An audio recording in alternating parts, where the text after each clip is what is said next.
चलिए बच्चों, तो बच्चों a very very very good morning to everyone. Online वाले बच्चों गुड मॉर्निंग, ज्वाइन सून, जल्दी आइए सब लोग। तो बच्चों आज today we are going to begin. कल हमने नेगोशिएबल इंस्ट्रूमेंट एक्ट खत्म किया और आज कोशिश करेंगे चैप्टर खत्म होने के बाद उसके कुछ क्वेश्चन हम सॉल्व करें। Now we would begin with the new topic और टॉपिक का नाम है the Indian stamp act 1899। Last exam में दिसंबर 2023 में ये चैप्टर से उन्होंने 8 मार्क्स के क्वेश्चन पूछे थे और हर बार मैं बोलता हूँ दुख की बात ये होती है कि बहुत सारे बच्चे इस टॉपिक को ऑप्शन में छोड़ के जाते हैं। Many students keep this topic in option which is very disheartening, which is very bad. तो ये टॉपिक आपको उल्टा अपने जो स्ट्रॉन्गेस्ट टॉपिक होते हैं, जो कि भाई मेरा ये टॉपिक बहुत स्ट्रॉन्ग है, ठीक है, तो बच्चों इस टॉपिक को आपने अपने स्ट्रॉन्ग टॉपिक्स की लिस्ट में रखना है। This is very important for like if you see from point of view of your exam, this topic holds lot of importance. चलिए, तो सबसे पहले बच्चों अगला सवाल है कि अगर आपसे कोई पूछे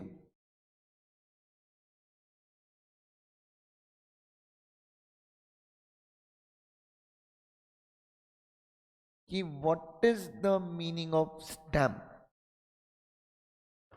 बच्चों अगर आपसे कोई पूछे तो स्टैम्प का मतलब क्या होता है, कोई मुझे बता सकता है? यस, ऑनलाइन वाले बच्चों, can someone let me know what is the meaning of the word stamp? हाँ जी, स्टैम्प का मतलब क्या होता है?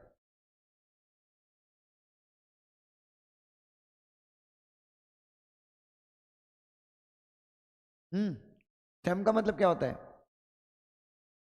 ठप्पा। ठप्पा का मतलब क्या हो गया? एक मार्क। स्टैम्प का मतलब क्या होता है बच्चों? एक मार्क होता है, एक सिंबल होता है जो किसी पेपर पे अगर लग जाए, जो किसी पेपर पे अगर क्या हो जाए, लग जाए, तो हम ड्यूटी, मतलब एक प्रकार की ड्यूटी हम गवर्नमेंट को दे देते हैं। तो एक मार्क हो गया, एक सिंबल हो गया, जो सबूत है इस चीज का कि आपने सरकार को क्या दे दी है, आपने सरकार को क्या दे दी है? एक ड्यूटी दे दी है। क्या दे दी है बच्चों? ड्यूटी दे दी है, ठीक है। तो stamp is nothing, it's a mark, it's a symbol, and when it is affixed, when it is affixed, affix मतलब लगाया जाता है ऑन सम इंस्ट्रूमेंट। और एक चीज याद रखना, जब आप इंडियन स्टैम्प एक्ट पढ़ते हैं तो आपको बहुत इंपॉर्टेंट है ये वर्ड समझना। कौन सा वर्ड समझना? इंस्ट्रूमेंट। इस पूरे चैप्टर में, इन दिस एंटायर चैप्टर, मैं बार बार आपके सामने कौन सा वर्ड यूज करता रहूंगा? I will be using the word instrument, instrument, instrument. हर जगह, हर जगह मैं कौन सा वर्ड यूज करूंगा? Everywhere I will use the word instrument. तो what is instrument? You all know. दादा इंस्ट्रूमेंट का मतलब क्या होता है? हाँ शिवांश, इंस्ट्रूमेंट का मतलब क्या होता है?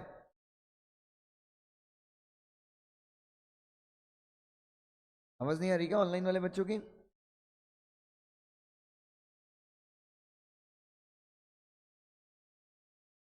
अमित आवाज नहीं आ रही है? हेलो बोला। हाँ आ रही है, प्लीज बता अमित, क्या होता है इंस्ट्रूमेंट शब्द का मतलब? What is the meaning of the word instrument?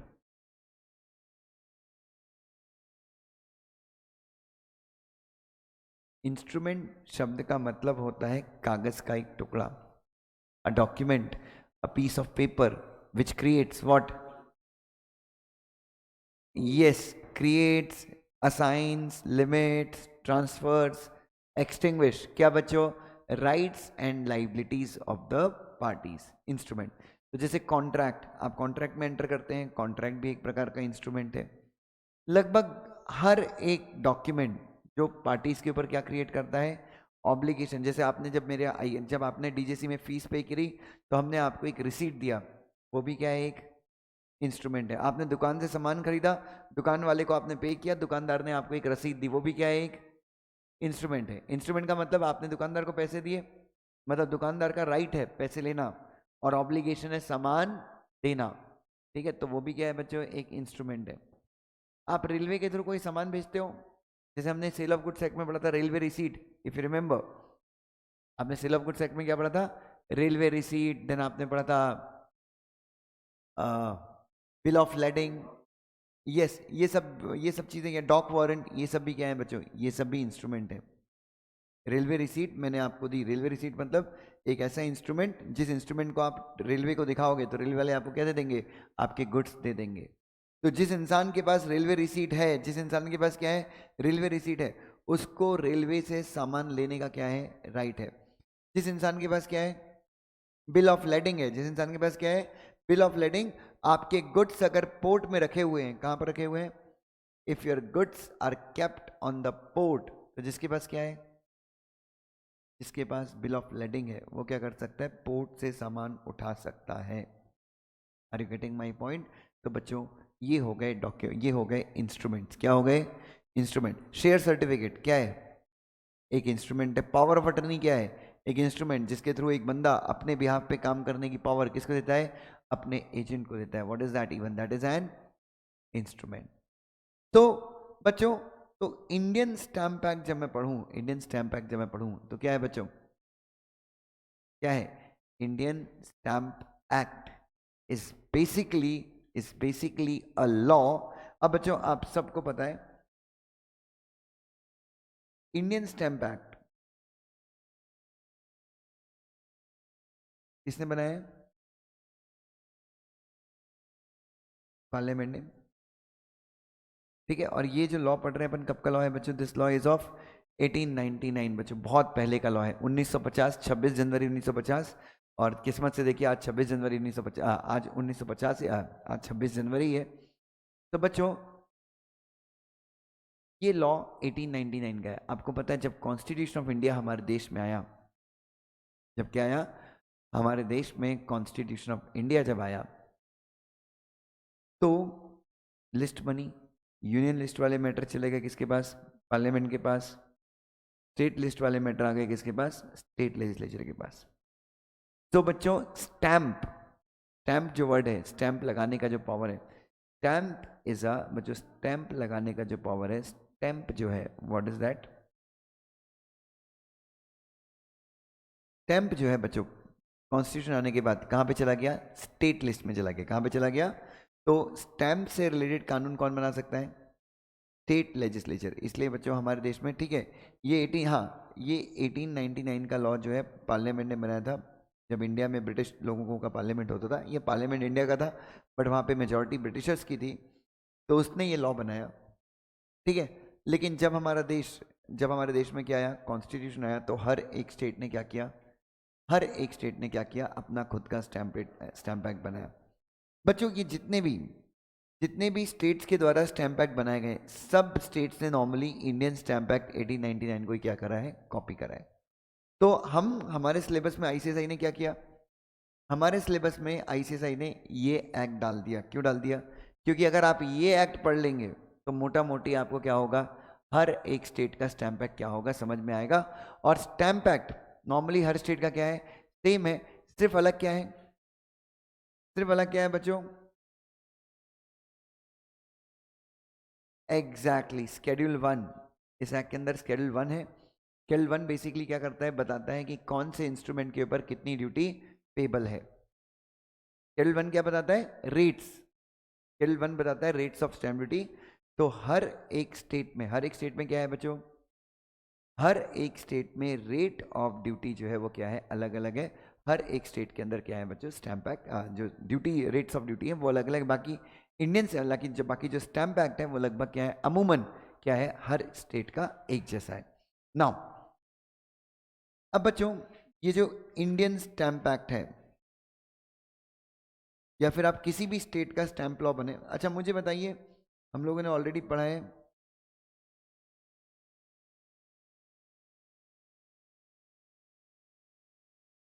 We have already studied about what बेटा? हम लोगों ने ऑलरेडी एडमिनिस्ट्रेटिव लॉस पढ़ा हुआ है। क्या पढ़ा हुआ है? Administrative loss. क्या होते हैं एडमिनिस्ट्रेटिव लॉस? ऐसे लॉज नहीं जो लॉ पार्लियामेंट बनाती है, बट पार्लियामेंट के द्वारा बनाए गए लॉ जो सरकार को क्या दे रहे हैं? राइट्स देते हैं, सरकार के ऊपर ऑब्लिगेशंस डालते हैं।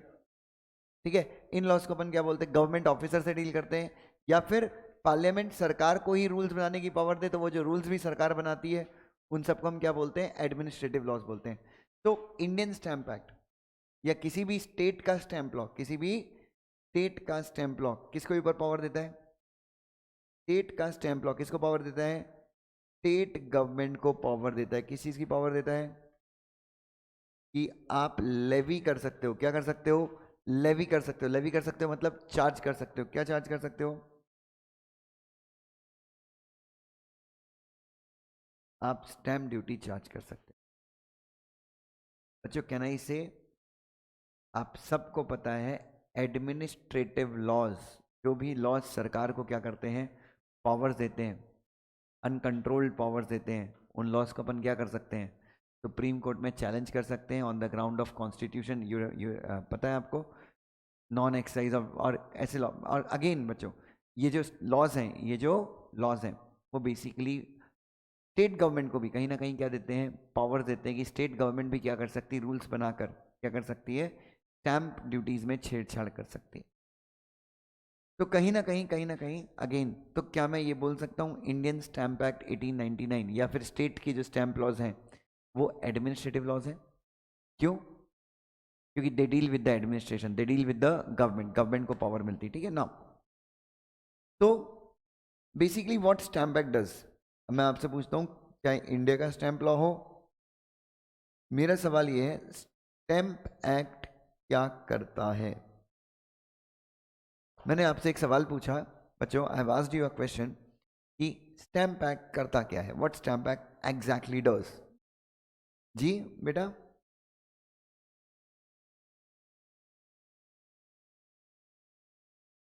ओके और कुछ? Stamp act basically state government को, अगर मैं स्टेट के कंटेक्स्ट में बात करूं या फिर अगर इंडियन स्टैंप एक्ट के हिसाब से बात करें तो सेंट्रल गवर्नमेंट को क्या देता है? स्टैंप एक्ट बेसिकली क्या करता है बच्चों? What stamp act does is stamp act government को क्या देता है? पावर देता है। किस चीज की पावर देता है? To impose stamp duty. कहाँ, किसके ऊपर?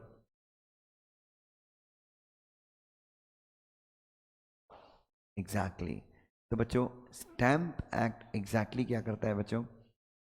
यस, स्टैम्प एक्ट गवर्नमेंट को क्या देता है? पावर देता है कि आप इंस्ट्रूमेंट्स के ऊपर क्या लगा सकते हो? ड्यूटीज लगा सकते हो। बट कैन आई से ये एक्ट स्टेट गवर्नमेंट को क्या दे रहा है? पावर दे रहा है। एंड कैन आई से जब स्टेट गवर्नमेंट इस पावर को क्या करे? एक्सरसाइज करे, तो can I say this power has to be exercised reasonably.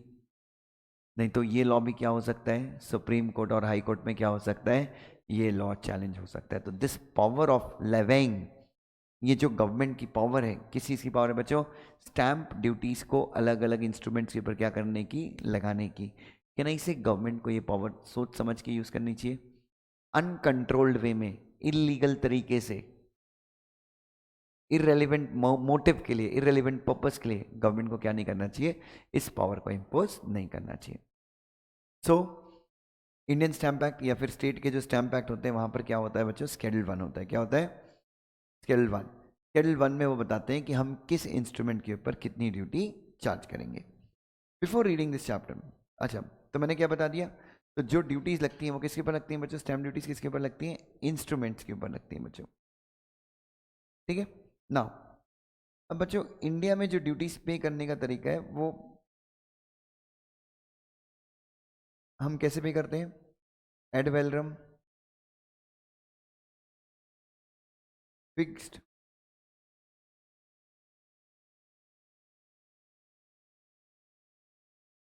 या तो हम ड्यूटी कैसे पे कर सकते हैं? या तो हम ड्यूटी पे कर सकते हैं कैसे? Ad valorem. और 99% जो ड्यूटीज हम पे करते हैं वो कैसे पे करते हैं? एड वैलोरम बेसिस पे हम ड्यूटीज पे करते हैं। What is ad valorem basis? Ad valorem basis का मतलब होता है एज पर वैल्यू।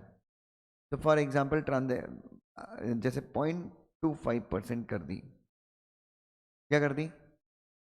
0.25% कर दी। इसका मतलब क्या है? अब आपका ट्रांजेक्शन 10 रुपए का हो या 10 करोड़ का हो, ड्यूटी कितनी लगेगी? 0.25% क्या लगेगी आपको, स्टैम्प ड्यूटी लगेगी।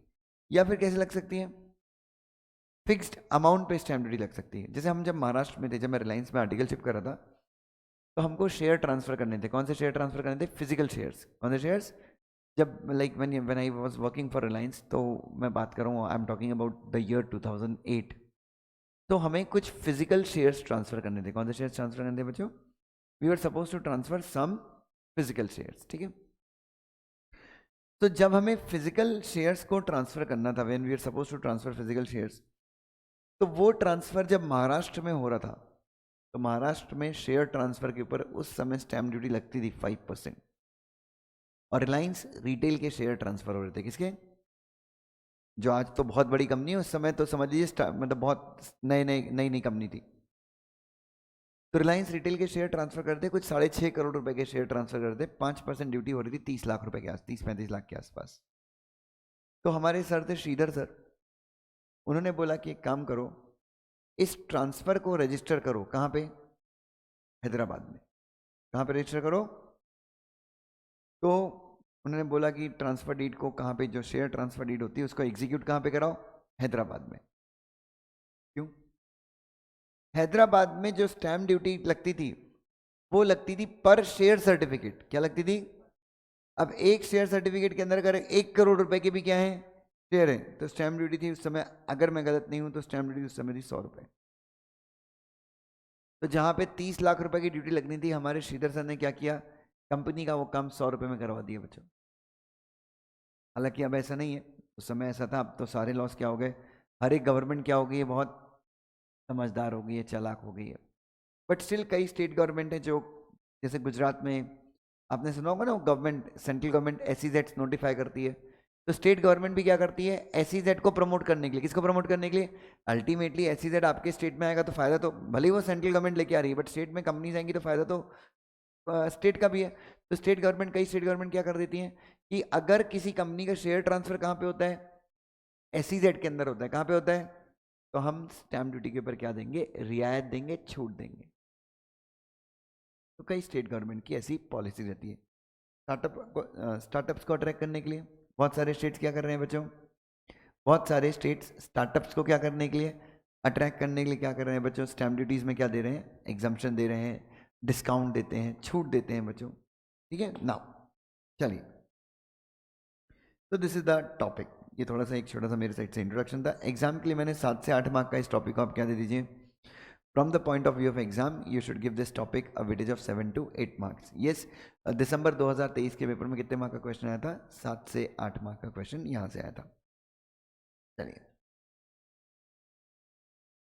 it is a duty of the CS to check whether all the instruments of the company are properly stamped. If documents are not properly stamped, अगर डॉक्यूमेंट क्या नहीं है, तो बच्चों लॉ के अंदर तो छोड़ दो, कंपनी भी, जिस कंपनी में आप काम करते हो वो कंपनी भी आपको पेल देगी। CS को लायबल ठहराया जा सकता है किस चीज़ के लिए, अगर स्टैम्प ड्यूटी हमारे इंस्ट्रूमेंट के ऊपर बराबर से पेड नहीं है। ये एक्ट का ऑब्जेक्टिव क्या है, आप सबको पता है, स्टैम्प ड्यूटी जब आप पे करते हो तो उससे वो किसकी झोली में जाती है, सरकार की झोली में जाती है, स्टेट गवर्नमेंट की। Stamp duty is payable on what बेटा, इंस्ट्रूमेंट का मतलब क्या है, हालांकि हम ट्रांसफर ऑफ प्रॉपर्टी एक्ट में इंस्ट्रूमेंट का बहुत बड़ा डेफिनेशन देखेंगे जो आप हर जगह लिख सकते हैं।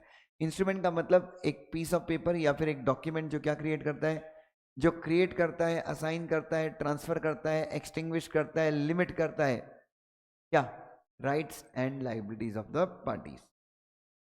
स्टैंपिंग, हाँ, अगर इमूवेबल प्रॉपर्टी से रिलेटेड कॉन्ट्रैक्ट, अगर आपको रजिस्ट्रेशन भी कराना है और स्टैम्प ड्यूटी पे करना है, तो पहले क्या होता है, पहले स्टैम्प ड्यूटी पे करते हो और उसके बाद क्या करते हो, रजिस्ट्रेशन करते हो normally. Now will see some of the definitions. सबसे पहले डेफिनेशन क्या है, the very first definition that we are going to discuss is bill of lading. Bill of lading क्यों पढ़ रहे हैं, ओए हम लोग बिल ऑफ लेडिंग की डेफिनेशन क्यों देख रहे हैं, क्योंकि वो इंस्ट्रूमेंट है और उसके ऊपर क्या लगने वाली है, स्टैम्प ड्यूटी लगने वाली। तो कब काम आता है बिल ऑफ लेडिंग, हाँ जी, बिल ऑफ लेडिंग का उपयोग कब होता है, जब आप सामान भेज रहे हो, किससे भेज रहे हो, शिप के जरिए। जब आप क्या कर रहे हो बच्चों, सामान एक जगह से दूसरी जगह आप भेज रहे हो, तो क्या लगता है बच्चों आपको, व्हाट यू रिक्वायर इज, आपको लगता है बिल ऑफ लेडिंग। जब आप सामान किसके थ्रू ट्रांसफर करते हैं, शिप के थ्रू, तो बिल ऑफ लेडिंग कौन इश्यू करता है, शिपिंग अथॉरिटीज। जैसे ही आपका सामान शिप में लोड होता है, सबसे पहले मिलता है आपको मीट्स रिसीट। क्या मिलती है सबसे पहले आपको? Mate's receipt is just an acknowledgement. Mate receipt क्या होती है कि आपका इतना टन सामान कहाँ पे आ गया है, शिप में आ गया है। उसके बाद ये मीट रिसीट लेके आप शिप के कैप्टन के पास जाते हैं। किसके पास जाते हैं? कैप्टन या जो भी इंचार्ज है, आप उसके पास जाते हैं। On the basis of meat receipt वो आपको क्या इश्यू करता है? Bill of lending. अब बिल ऑफ लेडिंग क्या होता है? मेरे पास आ गया, मैं सामान भव्य को भेज रहा हूँ, भव्य रहता है कोचीन में, मैं रहता हूँ मुंबई में, तो मैं बिल ऑफ लेडिंग जो है भव्य को क्या करता हूँ? कुरियर करता हूँ। क्या करता हूँ? और बिल ऑफ लेडिंग जब भव्य क्या करेगा? कोचीन एयरपोर्ट अथॉरिटीज को जब भव्य क्या दिखाएगा? बिल ऑफ लेडिंग दिखाएगा, तो क्या होगा? कोचीन की शिपिंग अथॉरिटीज जो है भव्य को क्या देंगी? सामान रिलीज करेंगी। तो बिल ऑफ लेडिंग को हम मानते हैं डॉक्यूमेंट ऑफ टाइटल। हमने सेल ऑफ गुड्स एक्ट में पढ़ा था डॉक्यूमेंट ऑफ टाइटल। क्या था डॉक्यूमेंट ऑफ टाइटल? एक ऐसा इंस्ट्रूमेंट जो क्या है? एक ऐसा इंस्ट्रूमेंट जो क्या है? प्रूफ ऑफ पोजेशन है। मतलब आपके पास वो इंस्ट्रूमेंट रखा है, इसका मतलब क्या है? आपके पास सामान भी है, और वो इंस्ट्रूमेंट दिखाने के बाद आपको सामान कैसे मिलेगा? शर्तों के साथ या बिना शर्तों के? डायरेक्टली आपको सामान क्या हो जाएगा? ट्रांसफर हो जाएगा। तो bill of lending it includes a through bill of lending. क्या इंक्लूड करता है बच्चों? थ्रू मतलब complete bill of lending, but does not include what बेटा? भाई क्या इंक्लूड नहीं करता? मेट रिसीट को इंक्लूड नहीं करता। क्यों? When the goods are sent through ship, the shipping authority issue a bill of lading. It is a document of title of goods loaded in the ship.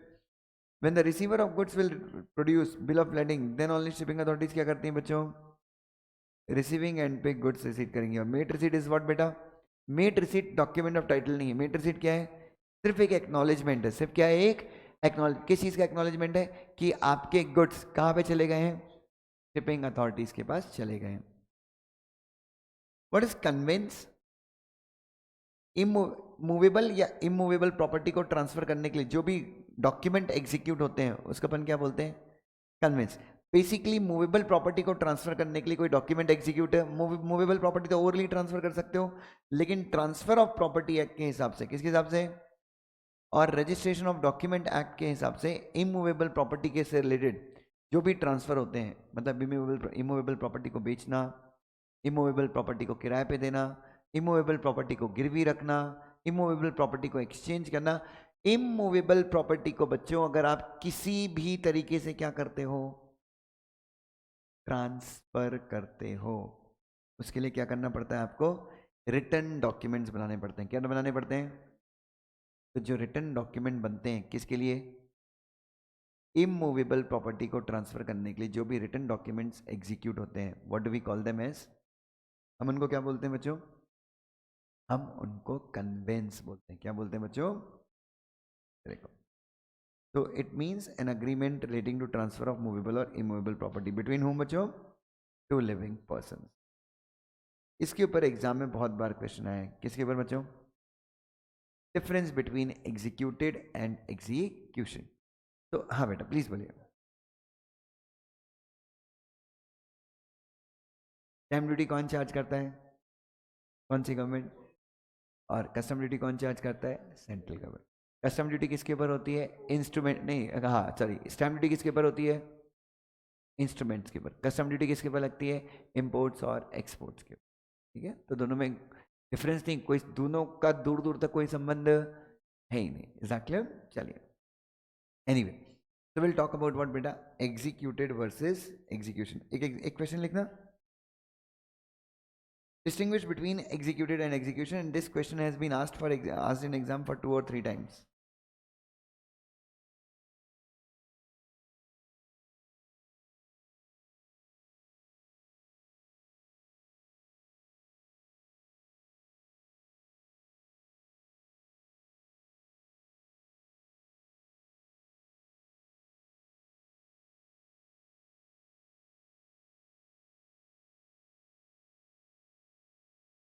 क्या?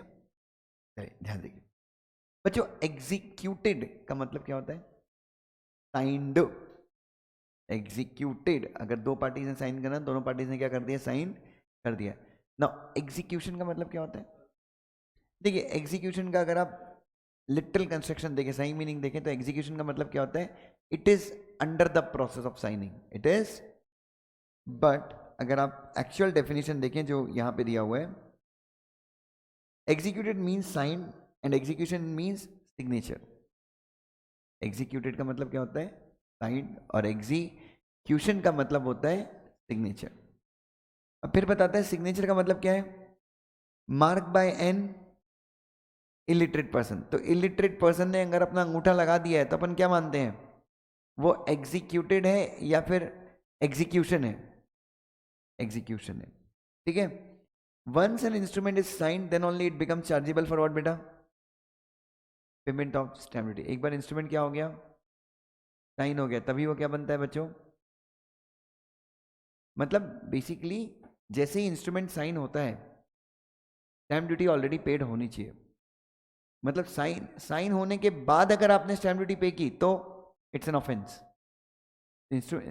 मतलब आपका stamp duty, आपकी जो stamp duty का जो event है, stamp duty का जो कट ऑफ पॉइंट है, ट्रिगर पॉइंट है, वो क्या है बच्चों, signing.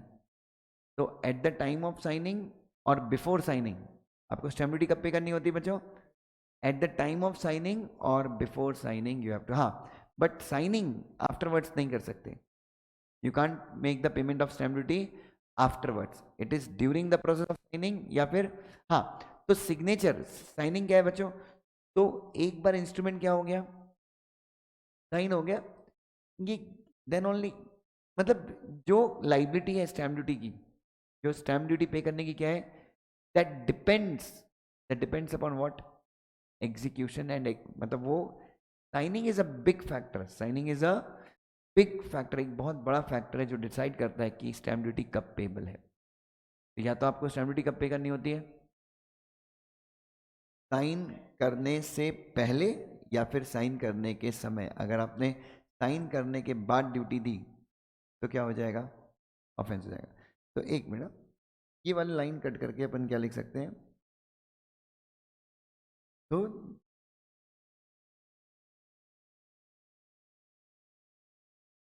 The instrument has to be stamped, the instrument has to be stamped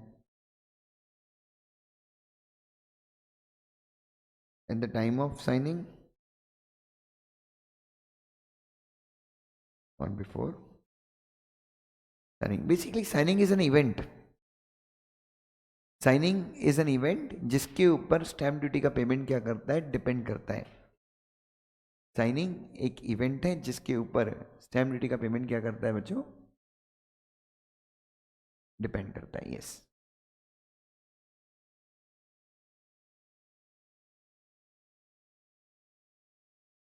ठीक है ना। तो एग्जीक्यूटेड का मतलब क्या होता है, ऑलरेडी साइन। एग्जीक्यूशन का मतलब क्या होता है, it means signature, and signature includes what बेटा, signature includes mark of an illiterate person. So illiterate person क्या करेगा, एग्जीक्यूटेड करेगा या एग्जीक्यूशन करेगा, एग्जीक्यूशन करेगा। उसके बाद two clause 12, the word executed and execution used with reference to instrument means signed and signature. Executed and execution used with reference to instrument means signed and signature includes what beta,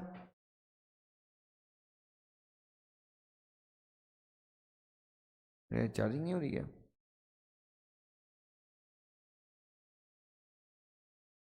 हाँ, signature and signature includes attribution. Attribution का मतलब क्या होता है, sign करना of electronic record with in the meaning of section 11 of IT act. तो बच्चों signature के अंदर और क्या आ गया, ओए एग्जीक्यूशन के अंदर क्या आ गया, एग्जीक्यूशन के अंदर इलिटरेट पर्सन का मार्क आ गया।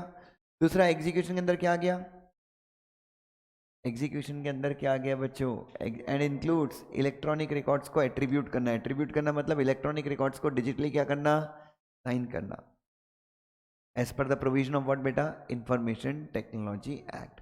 तो when you make signature, when you make electronic signature, when an illiterate person क्या करता है, थंब इंप्रेशन लगाता है, तो हम क्या मानते हैं, तो हम मानते हैं इट इज सिग्नेचर, हम मानते हैं सिग्नेचर। और एग्जीक्यूशन का मतलब क्या होता है? Signature. The collector can receive the stamp duty without penalty and certify instrument as duly stamped from the date of what बेटा? एग्जीक्यूशन। कहने का मतलब क्या है? कलेक्टर क्या कर सकता है? आपको कब स्टैम्प ड्यूटी पे करनी थी? बिफोर एग्जीक्यूशन और eight the time of execution आपको स्टैम्प ड्यूटी पे करनी थी, बट आपने पे नहीं की, तो कोई प्रॉब्लम नहीं, आप किसके पास जा सकते हैं? और कलेक्टर अगर सेटिस्फाइड है तो क्या कर सकता है? कलेक्टर आपसे पेनल्टी चार्ज किए बिना क्या बोल सकता है? कोई प्रॉब्लम नहीं, तुमने स्टैम्प ड्यूटी पे नहीं की, कोई दिक्कत नहीं है, आप अभी स्टैम्प ड्यूटी पे कर दो। और मैं क्या लिख दूंगा इस इंस्ट्रूमेंट के ऊपर? ये इंस्ट्रूमेंट वैलिड है किस डेट से? जिस डेट से ये एग्जीक्यूट होता है। मतलब स्टैम्प ड्यूटी टाइम पे नहीं भरी तो इंस्ट्रूमेंट को हम इनवैलिड ट्रीट नहीं करेंगे। अब बच्चों इतना तो मैंने पढ़ा दिया, बट स्टिल बच्चे कंफ्यूज रहते हैं। तो बच्चों अगर मैं आपसे एकदम क्लियर पूछूं डिफरेंस क्या है, तो एग्जीक्यूटेड का मतलब साइंड हाथ से, एग्जीक्यूशन का मतलब सिग्नेचर विच इंक्लूड्स यस, दोनों आ जाएगा। तो यस, तो इलिटरेट पर्सन क्या करता है? एग्जीक्यूटेड हाथ से साइन होता है, तो एग्जीक्यूशन इज हाथ से साइन, और एग्जीक्यूटेड इज एग्जीक्यूटेड मतलब हाथ से साइन, एग्जीक्यूशन मतलब इलेक्ट्रॉनिक मार्क या फिर इसके थ्रू साइन। ठीक है। नाउ अगर कोई आपसे और ज्यादा डिफरेंस कोई आपसे पूछता है तो आप एक और चीज लिख सकते हैं, एग्जीक्यूटेड का मतलब sign and execution means what बेटा?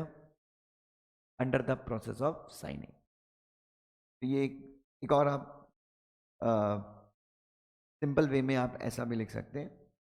इन द केस ऑफ मेवा कुमारी versus Baware, it was decided that instrument is duly stamped if it has been what beta? Duly stamped at the time of execution। duly stamped मतलब हमेशा याद रखना, stamp कोई भी instrument के ऊपर, अगर अपने को स्टैम्प ड्यूटी पे करनी है तो अपने को स्टैम्प ड्यूटी कौन सी पे करनी है? क्या कैसे पे करनी है? ड्यूली पे करनी है। ड्यूली मतलब उचित तरीके से, as per the requirement of law. अगर आपने स्टैम्प ड्यूटी को ड्यूली पे नहीं किया है, कैसे नहीं पे किया है, कलेक्टर आपको पनिश कर सकता है, आपका इंस्ट्रूमेंट इनवैलिड हो सकता है। Yes, whenever you have to pay the stamp duty, जब भी आप क्या पे करें बच्चों? जब कभी भी आप स्टैम्प ड्यूटी पे करें, यू नीड टू रिमेंबर कि आप कैसे पे करें? ड्यूली पे करें। What is the meaning of duly? As per the requirement of law. तो मेवा कुमारी वाले केस में क्या कहा था, क्या कहा गया था कि एक इंस्ट्रूमेंट को ड्यूली स्टैम्प कब मानेंगे? ड्यूली स्टैम्प मतलब एक इंस्ट्रूमेंट को उचित तरीके से स्टैम्प हम कब मानेंगे? if it has been duly stamped at the time of and is admissible in, though the stamp is what बेटा? आपने स्टैम्प ड्यूटी उस समय पे करनी थी, कब पे करनी थी? जब इंस्ट्रूमेंट क्या हो रहा था? एग्जीक्यूट हो रहा था। आपने एग्जीक्यूट किया, साइन करने के टाइम पे आपने स्टैम्प ड्यूटी दे दी, साइन कर दिया, कहानी खत्म। भले ही बाद में स्टैम्प क्या हो गया, किसी ने स्टैम्प उखाड़ लिया, घूम गया, इससे कोई फर्क नहीं पड़ता। स्टैम्प, कोई भी इंस्ट्रूमेंट को हम ड्यूली स्टैम्प तब मान लेंगे जब आपने स्टैम्प ड्यूटी कब दी थी? Eight the time of execution, या फिर बिफोर एग्जीक्यूशन भी दिया तो भी कोई फर्क नहीं पड़ता। ठीक है, चलिए तो डिफरेंस में क्या लिखेंगे? What we would be writing in difference?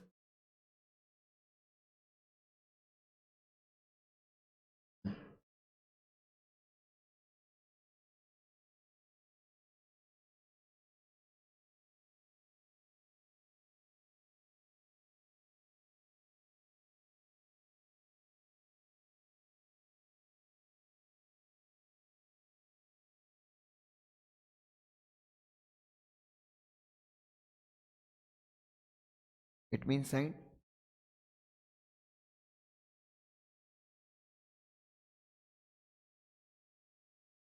signature,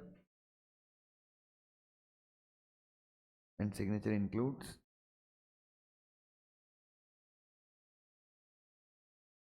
marks by illiterate person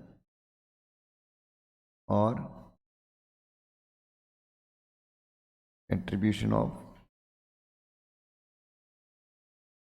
records।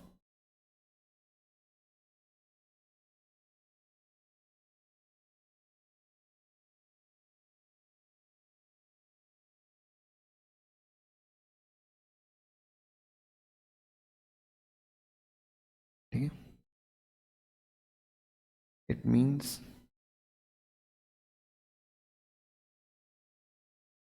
an instrument is already signed. Execution can be referred as double invert comma में under the process of signing.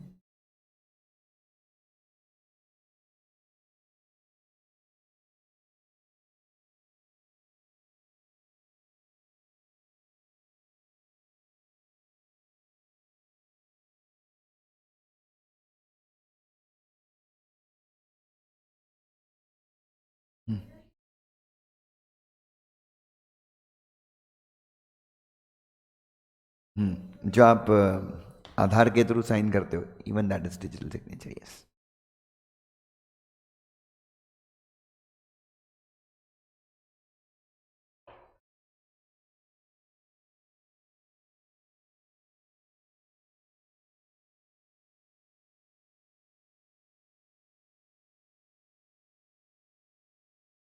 ठीक है.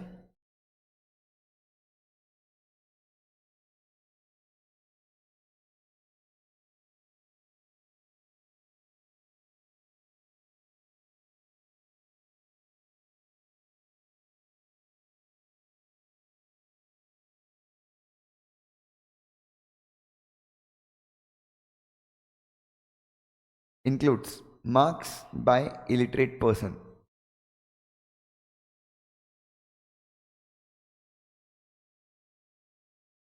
क्या Sunday को?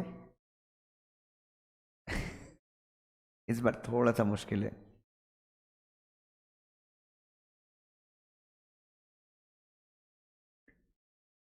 It means an instrument is already signed or execution can be referred as under the process of signing.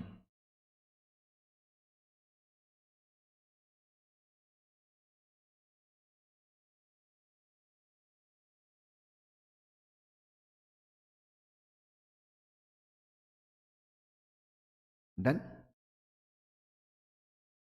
ये grammatical meaning है कि execution is under the process of signing. आप ऐसा नहीं बोल सकते ना instrument has been already execution. Executed means it signed. Execution grammatically क्या मीनिंग होता है? It is under the process of signing. ठीक है, तो आप कैसे under the process of signing कैसे हो सकता है? It can be by hand, but hand वो एग्जीक्यूटेड वाला बोलता है कि नहीं हैंड वाला हमारा है. ठीक है, बट यस आप क्या कर सकते हो? मार्क और इलेक्ट्रॉनिक सिग्नेचर के थ्रू अगर कोई बंदा क्या करता है, यार फिर आज आपको जल्दी छुट्टी मिल सकती है. अरे यार ये मेरा आईपैड 5% बैटरी है, चलो चार्ज हो रहा है कि नहीं?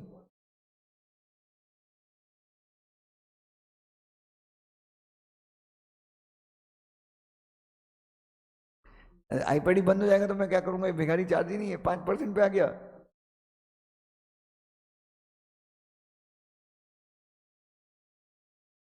चलो लो, अब ये भी अपडेट में चला गया यार. नहीं नहीं पढ़े, थोड़ा सा पढ़ेंगे यार.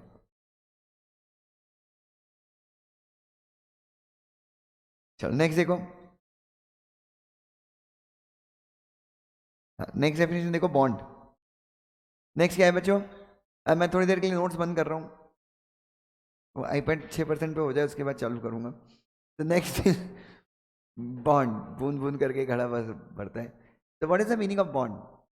Bond it's a kind of promissory note only. Bond क्या है? एक प्रकार का प्रॉमिसरी नोट. का मतलब क्या होता है? रिटर्न. कल सब लोगों को नेगोशिएबल इंस्ट्रूमेंट एक्ट रिवाइज किया गया? थोड़ा नहीं पूरा करने का भाई. वही बॉन्ड ही है. मतलब बॉन्ड सब कुछ है. मतलब कहीं पे भी return promise to pay money है, return promise to pay money है, तो वो क्या है बच्चों? बॉन्ड है. लेकिन इन्होंने एक कंडीशन डाल दी.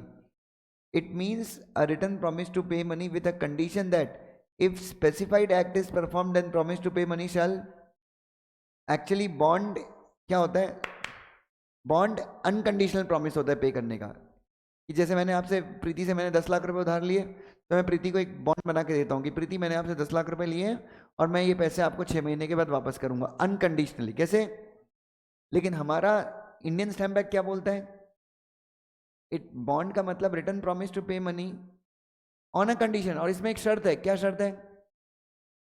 कि अगर स्पेसिफाइड एक्ट परफॉर्म हो गया तो promise to pay money will become invalid. Example, Preeti मैं 6 महीने के बाद आपको 10 लाख रुपए दूंगा, लेकिन 6 महीने के अंदर आपको मैंने सीएस एग्जीक्यूटिव पास करवा दिया, तो 10 लाख रुपए देने का प्रॉमिस भस्म हो जाएगा, वॉइड हो जाएगा। तो क्या है ये? तो ये बॉन्ड कंडीशनल है अनकंडीशनल है? Sorry, this is conditional, right? लेकिन आइडियली प्रॉमिसरी नोट क्या होते हैं? अनकंडीशनल। कोई प्रॉब्लम नहीं। तो एक मिनट, तो प्रॉमिस टू पे मनी अगर क्या है, कंडीशनल है, तो वो बॉन्ड हो जाएगा। अनकंडीशनल तो वो क्या रहेगा? प्रॉमिसरी नोट ही रहेगा। तो bond is nothing, it's just a promissory note. लेकिन इंडियन स्टैम्प एक्ट ने क्या किया? नहीं, कंडीशनल क्यों दिया है? क्यों नहीं कंडीशनल क्यों दिया है? क्योंकि इंडियन स्टैम्प एक्ट को सिर्फ क्या चाहिए? इंडियन स्टैम्प एक्ट को भाड़ में गई कि बॉन्ड क्या है, प्रॉमिस नोट क्या है। Indian stamp act is an inclusive act, ये सारे इंस्ट्रूमेंट को इंक्लूड करेगा। क्योंकि इसको क्या चार्ज करना है? इसको इंस्ट्रूमेंट के ऊपर क्या चार्ज करना है? स्टैम्प ड्यूटी चार्ज करनी है। तो इंडियन स्टैम्प एक्ट के अंदर दोनों आ जाएगा। कंडीशनल बॉन्ड है तो भी वो बॉन्ड है, अनकंडीशनल बॉन्ड है तो भी वो बॉन्ड है। क्यों? क्योंकि हमको क्या चाहिए? अब प्रॉमिसरी नोट बोलता है कि नहीं, प्रॉमिसरी नोट सिर्फ क्या हो सकता है? Unconditional promise to pay money, right? अब किसी ने अगर कंडीशनल प्रॉमिसरी नोट दे दिया तो ठीक है, नेगोशिएबल इंस्ट्रूमेंट एक्ट के अंदर वो क्या है? इनवैलिड है। मान लो मैंने मैंने भवि को लिख के दिया कि भवि मैं तेरे को 1 महीने के बाद 6,000 रुपये दूंगा, पर अगर मैंने 1 महीने में तेरा सिलेबस खत्म कराया तो 6,000 रुपये नहीं दूंगा। ये बॉन्ड है, बट ये प्रॉमिसरी नोट भी है। लेकिन प्रॉमिसरी नोट कैसा है? विदाउट कंडीशन है विद कंडीशन? With condition. तो ये नेगोशिएबल इंस्ट्रूमेंट एक्ट के हिसाब से वैलिड है क्या? नहीं, नेगोशिएबल एक्ट से इसका कोई लेना देना, बट प्रॉमिस तो है। तो इंडियन स्टैम्प एक्ट क्या बोलता है? कि भाड़ में गया, वो भले ही नेगोशिएबल इंस्ट्रूमेंट एक्ट के हिसाब से नहीं, हमको इससे लेना देना नहीं है, बट हम इसके ऊपर क्या चार्ज करेंगे? हम इसके ऊपर स्टैम्प ड्यूटी चार्ज करेंगे। It also means a written promise through which a person promises to transfer grain or produce of agriculture to another person। पहले के ज़माने में होता था, पहले के ज़माने में बॉन्ड होता था। नहीं नहीं, बॉन्ड बॉन्ड क्या करता था? किसान क्या करता था? साहूकार से ब्याज पे पैसा उधार लेता था, और वो क्या बोलता था कि यस, जब मेरी फसल पकेगी तो अपनी फसल का 1/4 हिस्सा मैं किसको दे दूंगा? ज़मींदार को दे दूंगा। तो वो हम क्या करते थे? तो किसान जब उधार लेता था तो वो बॉन्ड बना के देता था, लेकिन बॉन्ड के थ्रू वो पैसे वापस देने का प्रॉमिस करता था या अपनी फसल का हिस्सा, तो उसको भी क्या माना जाता था? बॉन्ड। और उसके ऊपर भी क्या लगती थी? Stamp duty. वो भी बॉन्ड है, उसके ऊपर भी स्टैम्प ड्यूटी लगती है, लेकिन वो सब बॉन्ड कोई मतलब नहीं, वो बॉन्ड तोड़ देना, कोई दिक्कत नहीं है। क्यों? वो जॉब में बॉन्ड साइन कराते ना भाई, किसी को बताना मत। जब मैं अन अकेडमी ज्वाइन किया था, 1,40,00,000 का पैकेज था मेरा अन अकेडमी में, ठीक है? तो हाँ, विदाउट विद टैक्स था ना भाई, तो हाथ में कुछ आता ही नहीं था। हाथ में कुछ 1,40,00,000 का पैकेज होने के बाद हाथ में कितना था? 9 लाख रुपए महीने का, ठीक है? नहीं, अगेन बात 9 लाख की नहीं है, मतलब 9 लाख किसको बुरा लगता है, but if you come at my level, मेरे लेवल पे अगर आप आओ, तो हमने कभी नौकरी नहीं की ना यार, मतलब 3-4 साल की, फिर 10 साल खुद की क्लास चलाई। फिर वो अन अकेडमी में सिस्टम क्या था कि 8 बजे का लेक्चर है तो 8 बजे ही शुरू करो। तो मेरे को जानते हो 1.5 महीने से मैं कभी लेक्चर लेट शुरू नहीं करता, बट वो दिमाग में कटकट नहीं चाहिए ना कि 8 बजे नहीं जाएंगे तो 5%। If you don't go, 9 lakh का 5% कितना हो गया? 45,000 रुपये महीने का कट। मतलब वो उनका था 3 दिन नहीं गए 4, लेकिन फिर भी प्रेशर कौन ले यार। फिर वो जिसकी 10,000 सैलरी है एमबीए वाला, वो आपको बताता है फ़ोन करके कि सर वहाँ पे लेक्चर जब आप पढ़ा रहे थे वहाँ पे 16 मिनट 45 सेकंड पे आप जोक मार सकते थे। नहीं, जोक मार सकते थे मतलब आपको जोक मारना चाहिए था। सर 13 मिनट 42 सेकंड पे आपको क्वेश्चन लिखवाना चाहिए था। तो वो हमको पढ़ाने का तरीका बता रहे हैं, जिसकी सैलरी कितनी है? 10,000 रुपये की एमबीए करके बंदा बैठा है और वो बता रहे हैं आपको। रीजन में आई लेफ्ट। तो बॉन्ड था उनका भी कि अगर आपने नहीं पढ़ाया या अगर आपने बीच में छोड़ दिया तो हम आपको 1 करोड़ रुपए आपको देना पड़ेगा हमको। मैंने तोड़ दिया। थोड़ी ना बच्चे वो मेरे खिलाफ कोर्ट में केस करने के लिए अच्छे किसी वकील को रखेगा, उसको 5 लाख रुपए की फीस देगा। Getting my point. और अगर ऐसे बॉन्ड कोर्ट में चैलेंज भी होते हैं तो वो ज़्यादा टाइम तक क्या नहीं करते, सर्वाइव नहीं करते, बिकॉज एक प्रकार से कहीं ना कहीं क्या है, ये फंडामेंटल राइट्स के अगेंस्ट है और कॉन्ट्रैक्ट एक्ट में भी लिखा है ऐसा। तो बेसिकली बॉन्ड, तो हाँ, तो उन बॉन्ड्स के ऊपर भी क्या लगती है, उन बॉन्ड्स के ऊपर भी क्या लगती है, स्टैम्प ड्यूटी लगती है। ठीक है ना। और देखो अगर मान लो मैं अनअकैडमी ज्वाइन कर लेता, अपना पूरा ब्रांड खत्म कर करके, अल्टीमेटली पिछले दो साल पहले उन्होंने सबको निकाल दिया, उनके सीए के जो टॉप टीचर्स थे उनको भी निकाल दिया। सीए के टॉप टीचर्स को निकाला उन्होंने, मतलब जिन जो जो टीचर्स करोड़ों अरबों रुपए का क्या लेके आए, करोड़ों रुपए का क्या लेके आए उनके लिए रेवेन्यू लेके आए, उनको तक निकाल दिया उनने। तो अपन क्या टिकते उनके सामने। और अगेन मैं आपको बार बार बोलता हूँ, सीएस कोर्स जो है ना, वो बड़े ब्रांड के अंदर नहीं चलता। आप देखो ना, अनअकैडमी ने ट्राई किया सीएस, चला पाया? वो फिजिक्स वाला उसने भी निकाला है सीएस वाला कुछ, तो सीएस वाला भी है ना उनका। नहीं नहीं, हाँ, बट सीएस वाला चल रहा है क्या उनका?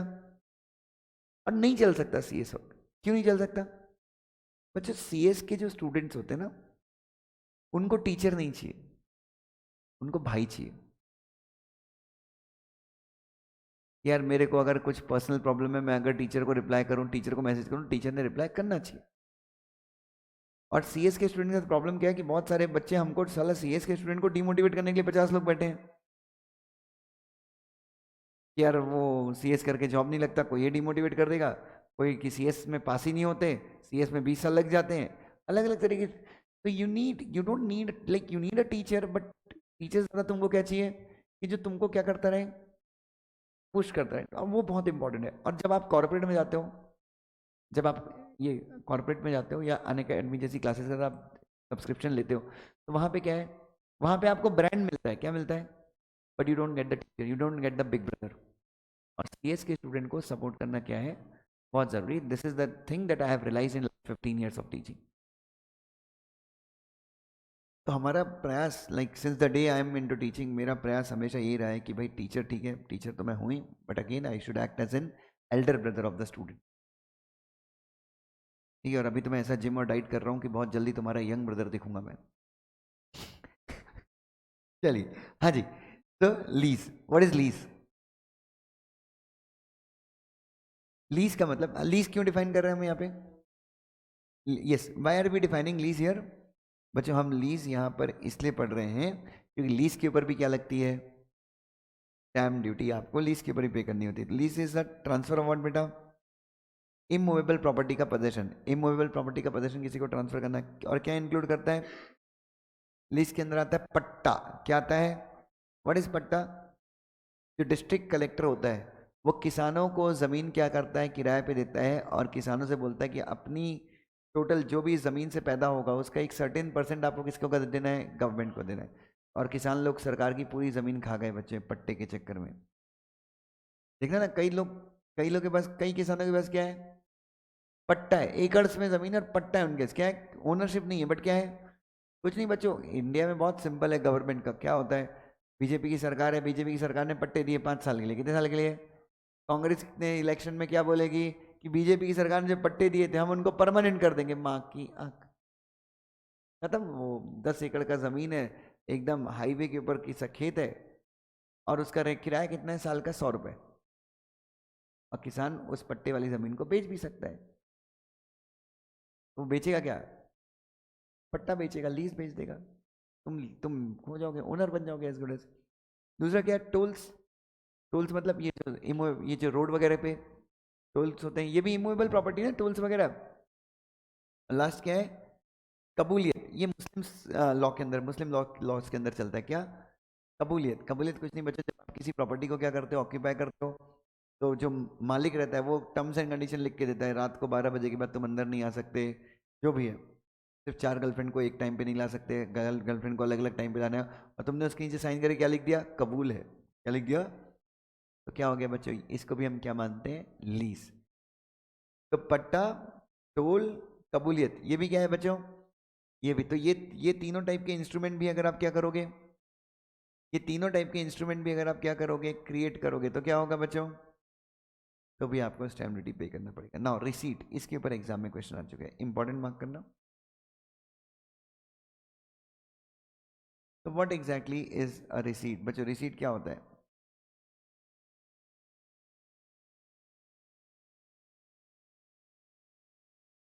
हम्म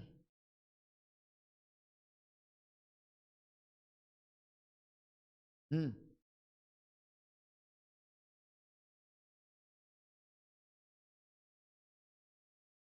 एक मिनट में आया, शायद इसकी केबल दूसरी लेके आता हूँ मैं, ये केबल ना कमजोर लग रही मुझे, वहां से केबल लेके आता हूँ। एक मिनट आया बच्चों, आज बहुत गरीबी है भाई, मैं घर पे आईपैड चार्ज नहीं किया।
चलिए बच्चों इधर,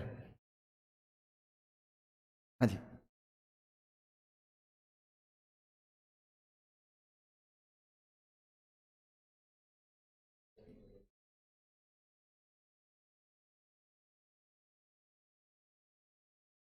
चलिए बच्चों। अब बच्चों यहाँ पर एग्जाम में प्लीज हियर, एग्जाम में वो डायरेक्ट क्वेश्चन पूछेंगे रिसीट क्या है, क्या पूछेंगे, ठीक है।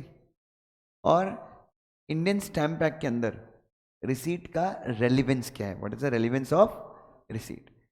तो बच्चों मैं आपको ना चार पांच चीजें, नहीं नहीं मैं आपको चार पांच चीजें बता देता हूँ, आप आंख बंद करके लिख देना एग्जाम में, खोल के लिखा तो भी चलेगा, आंख इधर। So what exactly receipt? Receipt is nothing but N acknowledgement. क्या रिसीट? आपने मुझे पैसे दिए, मैंने आपको क्या दे दी? रिसीट दे दी, कल रिसीट ले लेना भाई। हाँ, मैंने आपको क्या दे दी? रिसीट। रिसीट में मैं क्या लिखता हूं? Received with thanks from Mister so and so. तो it's what? It's an acknowledgement. Receipt क्या है? स्वीकृति है। क्या है ये? कि भाई मैंने, आपने मुझे पैसे दे दिए। Is that clear? Number one, receipt is what बेटा? इज एन एक्नॉलेजमेंट दैट, किस चीज का एक्नॉलेजमेंट है? That the person issuing receipt, जो बंदा रिसीट इश्यू कर रहा है उसको क्या मिल गया है? He has got money. दूसरा, एक एक्नॉलेजमेंट है दैट डेट इज सेटिस्फाइड, आपने मुझे पैसे दिए, मैंने आपको रिसीट दे दी और आपका उधार क्या हो गया? तीसरा, एक एक्नॉलेजमेंट है that demand, part of a demand is satisfied.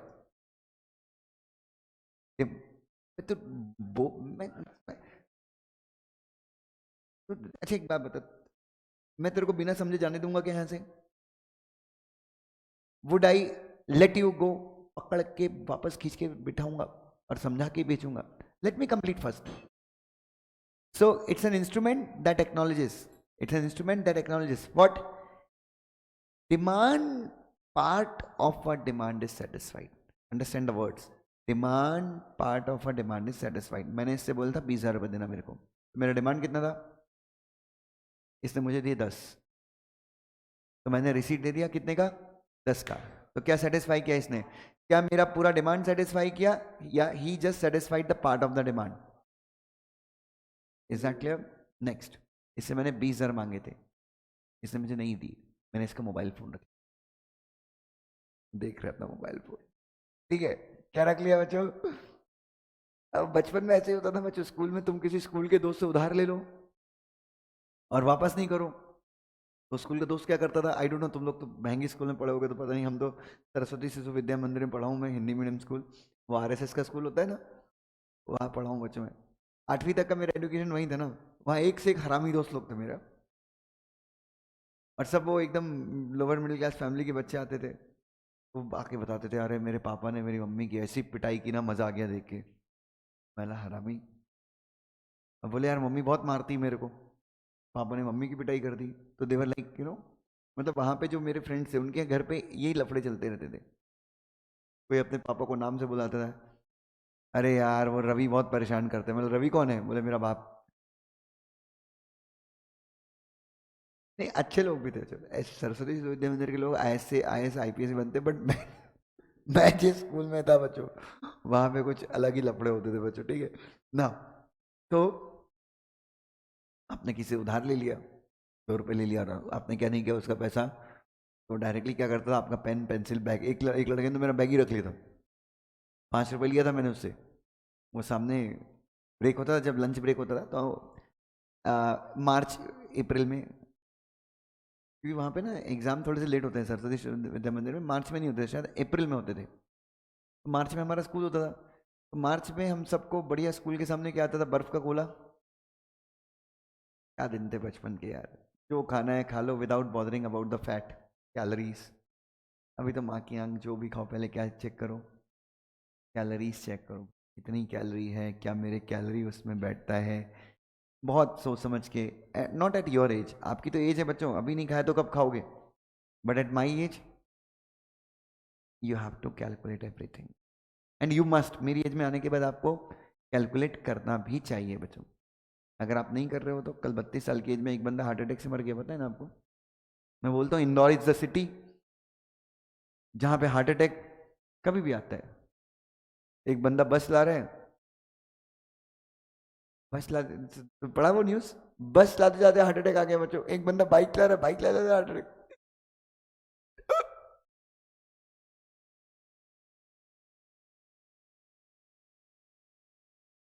और इंदौर में रोज मैं बोलता हूँ हार्ट अटैक आना कोई नई बात नहीं है, यहाँ के लोगों का जो फूड डिसिप्लिन है बच्चों, दैट सक्स। अरे मैंने इंदौर में हद क्या होगी, मैंने लोगों को सुबह 6 बजे पानी पूरी खाते देखा है। सुबह 6 बजे माँ के यहाँ मॉर्निंग वॉक पे गए हो, पानी पूरी खा रहे हो, बढ़िया एकदम स्पोर्ट्स नाइकी का लोअर, नाइकी का एकदम ट्रैक में वो पूरा जैकेट वैकेट पहन के, एकदम वो बंडाना बांध के भाई रनिंग कर रहे हैं, रनिंग करते करते अरे पानी पूरी।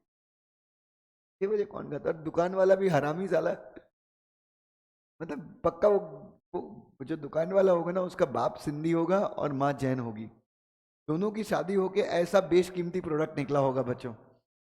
सुबह 6 बजे पानी पूरी बेच रहे हैं बच्चों। Anyway, so coming back to the receipt, the demand part of demand is satisfied. I hope that makes it clear, makes it clear now. तो अच्छा, दूसरा, तो मैंने क्या ले लिया इसका, मोबाइल ले लिया, 20,000 का उधार लेना नहीं दिया, मैंने क्या ले लिया, मोबाइल ले लिया, तो मैं इसको क्या दे दूंगा, एक रिसीट दे दूंगा, क्या, against your debt I got your mobile phone. तो ये क्या है, ये भी एक रिसीट है, क्या है ये भी एक receipt. Ordinary cash memo, ordinary जिसमें सिर्फ ये लिखा है कि पैसा मिल गया है, वो मैंने दे दिया, वो भी क्या है, रिसीट है। मैंने आपको इतनी सारी रिसीट बता दी, एग्जाम में सब लिख के आ जाना, ठीक है। देखो क्या है रिसीट, कितनी देर का है आईपैड, 10 मिनट तो और चल जाएगा, 10 मिनट तो चलेगा lecture. It means a document through which a person accept that he has received what बेटा, money, check, promissory note or bill of exchange. It is an instrument through which a person accepts that he has received what beta, movable property in satisfaction of debt, mobile मिल गया आपका. It is an instrument through which what beta, demand part of demand is accepted to be satisfied. मतलब मेरी demand का एक part आपने क्या कर लिया है, satisfy कर दिया. Any person, any other document that shows acknowledgement, whether signed with the name of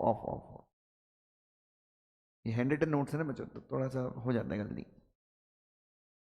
any document, जो कोई भी डॉक्यूमेंट जो क्या दिखाता है, कोई भी डॉक्यूमेंट जो रिसीट इश्यू कर रहा है उसका, उसने क्या किया, साइन किया है, नाम लिखा है, किससे पैसा मिला है किससे नहीं मिला है ये भी नहीं लिखा है, तो कोई दिक्कत It should be just an acknowledgement that you have received money. You have received an ordinary cash memo issued by a shopkeeper or another person selling the goods or other merchandise is not a receipt unless it contains what बेटा? Cash memo receipt नहीं है. कब तक? मतलब cash memo को तुम receipt कब मानोगे? सिर्फ और सिर्फ तब जब उसके अंदर क्या है?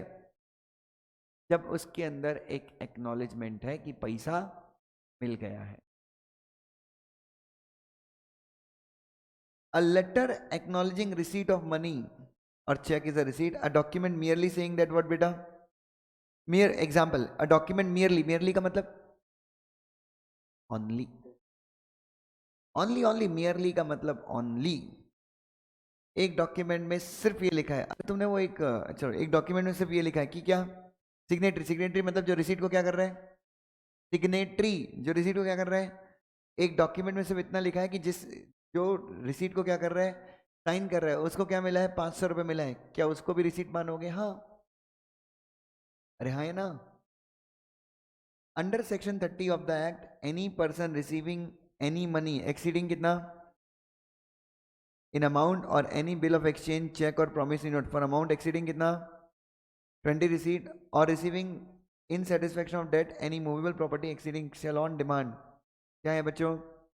Shell on demand by the person paying और delivering such money bill give a stamped receipt. क्या बोलते हैं बच्चों? आपको 20 रुपए का क्या मिला है? 20 रुपए ज़्यादा 20 रुपए से कैश मिला है. 20 रुपए ज़्यादा क्या मिला है आपको? नेगोशिएबल इंस्ट्रूमेंट मिला है. 20 रुपए से ज़्यादा की आपको प्रॉपर्टी मिली है. ठीक है. और सामने वाला अगर आपसे क्या करे? डिमांड करे तो आपकी जिम्मेदारी क्या है? स्टैम्प्ड रिसीट आपको सामने वाले को देनी है. Is that clear? Does that make sense? Clear है क्या बच्चों यहां तक सबको? ऑनलाइन वाले बच्चों यहां तक क्लियर है सबको? Is everyone with me? That's great. That's great. Promissory note. Negotiable instrument act में प्रॉमिसरी नोट क्या बोला है? Unconditional promise to pay by the maker to the pay. और फिर बहुत सारी कंडीशन है ना. Specified sum of money in terms of money and money only. Dated होना चाहिए. ये सुनो बच्चों. लेकिन अपना नेगोशिएबल अपना स्टैम्प है क्या बोलता है? प्रॉमिसरी नोट कंडीशनल भी हो सकता है अनकंडीशनल भी हो सकता है. सिर्फ अनकंडीशनल. कंडीशनल भी हो सकता है. अपने को उससे मतलब नहीं है कि नेगोशिएबल इंस्ट्रूमेंट एक्ट के अंदर वैलिड है नहीं. अपने को क्या चाहिए? आने दे आने दे आने दे. क्या आने दे? अपने को सिर्फ स्टैम्प ड्यूटी चाहिए. भाड़ में जाए दुनियादारी. ये सुनो बच्चों. तो it means a promissory note जो कहाँ पे डिफाइंड है नेगोशिएबल इंस्ट्रूमेंट एक्ट में. It also includes a note promising a payment of sum of money out of a which may or may not be available or upon any condition or contingency. contingency का भी मतलब event, uncertain event which may or may not have. सीधी बात है. तो negotiable instrument act के अंदर जो promissory note define किया है उसको भी प्रॉमिसरी नोट मानेंगे. नेगोशिएबल इंस्ट्रूमेंट एक्ट के अंदर जो प्रॉमिसरी नोट डिफाइन किया उसको भी क्या मानेंगे. और दूसरा फिर कोई भी प्रॉमिस जो आप क्या बोल रहे हो? Promise I promise to pay you इतना रुपए out of the fund which may और मे नॉट बी अवेलेबल. अगर राम ने मुझे पैसे दे दिए तो मैं आपको पैसे दूंगा. ये भी क्या है? प्रॉमिसरी नोट है. Out of the funds. Fund मतलब राम ने मैं फंड दिया तो ही मैं दे पाऊंगा. मतलब कंडीशनल भी हो सकता है अनकंडीशनल भी हो सकता है. इससे कोई फर्क. नेगोशिएबल इंस्ट्रूमेंट एक्ट के अंदर क्या क्या रिक्वायरमेंट्स है प्रॉमिसरी नोट की? अनकंडीशनल अंडरटेकिंग टू पे. ये तो अपन ने ऑलरेडी नेगोशिएबल इंस्ट्रूमेंट एक्ट में पढ़ लिया है. ये सुनो बच्चों. हाँ लेकिन ये चीज़ याद रखना. किस एक्ट के अंदर? इंडियन स्टैम्प एक्ट के अंदर promissory note can be conditional can even be unconditional. ठीक है. नेक्स्ट क्या है बच्चों? Bills of exchange payable on demand. Bill of exchange payable on demand. Cheque भी होता है ना. चेक इज व्हाट बेटा? Cheque is also bill of exchange which is always payable on demand. हाँ है ना. बट चेक के ऊपर स्टैम्प ड्यूटी अपने को पता है ना. चेक के ऊपर क्या नहीं लगती? स्टैम्प ड्यूटी नहीं लगती. इधर as per section 2 clause 3 of stamp act bill of exchange on demand includes. Bill of exchange on demand का मतलब होता है क्या होता है? An order for payment of any sum of money by bill of exchange or for the delivery of any bill of exchange or promissory note in satisfaction of what beta? Any sum of money, कहने का मतलब क्या है? An order for payment of any sum of money, मतलब bill of exchange के through क्या करोगे आप? अरे bill of exchange payable on demand के थ्रू क्या करोगे आप? ऑब्वियसली बिल ऑफ एक्सचेंज में आप खुद थोड़ी ना प्रॉमिस करते हो पे करने का, आप क्या करते हो? ऑर्डर करते हो। तो you make an order. Bill of exchange is an order जिसके थ्रू मैं क्या करूंगा? एक बंदे को बोलूंगा क्या कर? पे कर। क्या पे कर? Any sum of money. कैसे पे कर? बिल ऑफ एक्सचेंज या फिर प्रॉमिसरी नोट या फिर और for the delivery of bill of exchange और promissory note in satisfaction of what बेटा? और in the payment of any sum of money out of any particular fund which may or may not be available, या फिर same condition और contingency विच may और may not happen. इधर देखो, तो अगर आपसे कोई पूछे what is bill of exchange payable on demand, bill of exchange payable on demand, इसका मतलब क्या हो गया? It's an order. Can I say order can be conditional as well as? किस चीज का ऑर्डर है? To pay, yes, to pay any sum of money by bill of exchange और प्रॉमिसरी, मतलब जो बिल ऑफ एक्सचेंज के अंदर या प्रॉमिसरी नोट के अंदर लिखे। मतलब प्रॉमिसरी नोट कहां से घुसा दिया इनने? मैं Dushyant Jain Bhavya pay Saili a sum of rupees 10,000 by drawing a promissory note, कहने का मतलब क्या हो गया? मैंने भव्य को बिल ऑफ, मतलब ये बिल ऑफ एक्सचेंज ही है, लेकिन मैंने भव्य को ऑर्डर दिया कि साइली को पे करो। कैसे पे करो? मतलब तो भव्य साइली को डायरेक्टली 10,000 देगा? नहीं, भव्य साइली को क्या दे देगा? प्रॉमिसरी नोट देगा कि दुष्यंत सर के ऑर्डर पे मैं आपको क्या दे रहा हूँ? प्रॉमिसरी नोट दे रहा हूँ कि मैं 3 महीने के बाद आपको इतना रुपए पे कर दूंगा। तो it's an order by which a person orders another person to pay by, कैसे पे करो? बिल ऑफ एक्सचेंज के थ्रू पे करो, प्रॉमिसरी नोट के थ्रू। क्या पे करो? Any sum. कहाँ से पे करो? आउट ऑफ फंड्स विच में और मे नॉट बी अवेलेबल, या फिर पे करो अनकंडीशनली पे करो, या फिर कंटिजेंस किसी कंडीशन या कंटिजेंसी के ऊपर पे करो। उसके बाद और क्या है? An order for payment of sum of money weekly, monthly और end of the set period. Bhavya Saili को हर हफ्ते 10,000 रुपए का पेमेंट करो, ये भी क्या है? Bill of exchange payable on demand है। उसके बाद क्या है? A letter of credit, that is to say an instrument by which one person authorizes any other person to give credit to the person in whose favor it is drawn, कहने का मतलब क्या है? Bill of exchange payable on demand के अंदर क्या आता है बच्चों? लेटर ऑफ क्रेडिट भी आता है। लेटर ऑफ क्रेडिट के अंदर क्या होता है?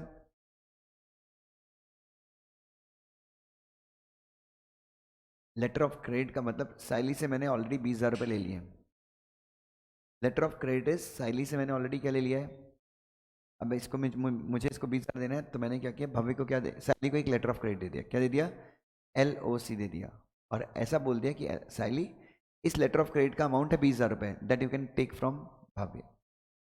तो मतलब लेटर ऑफ क्रेडिट मैंने डायरेक्टली किसको देता हूँ?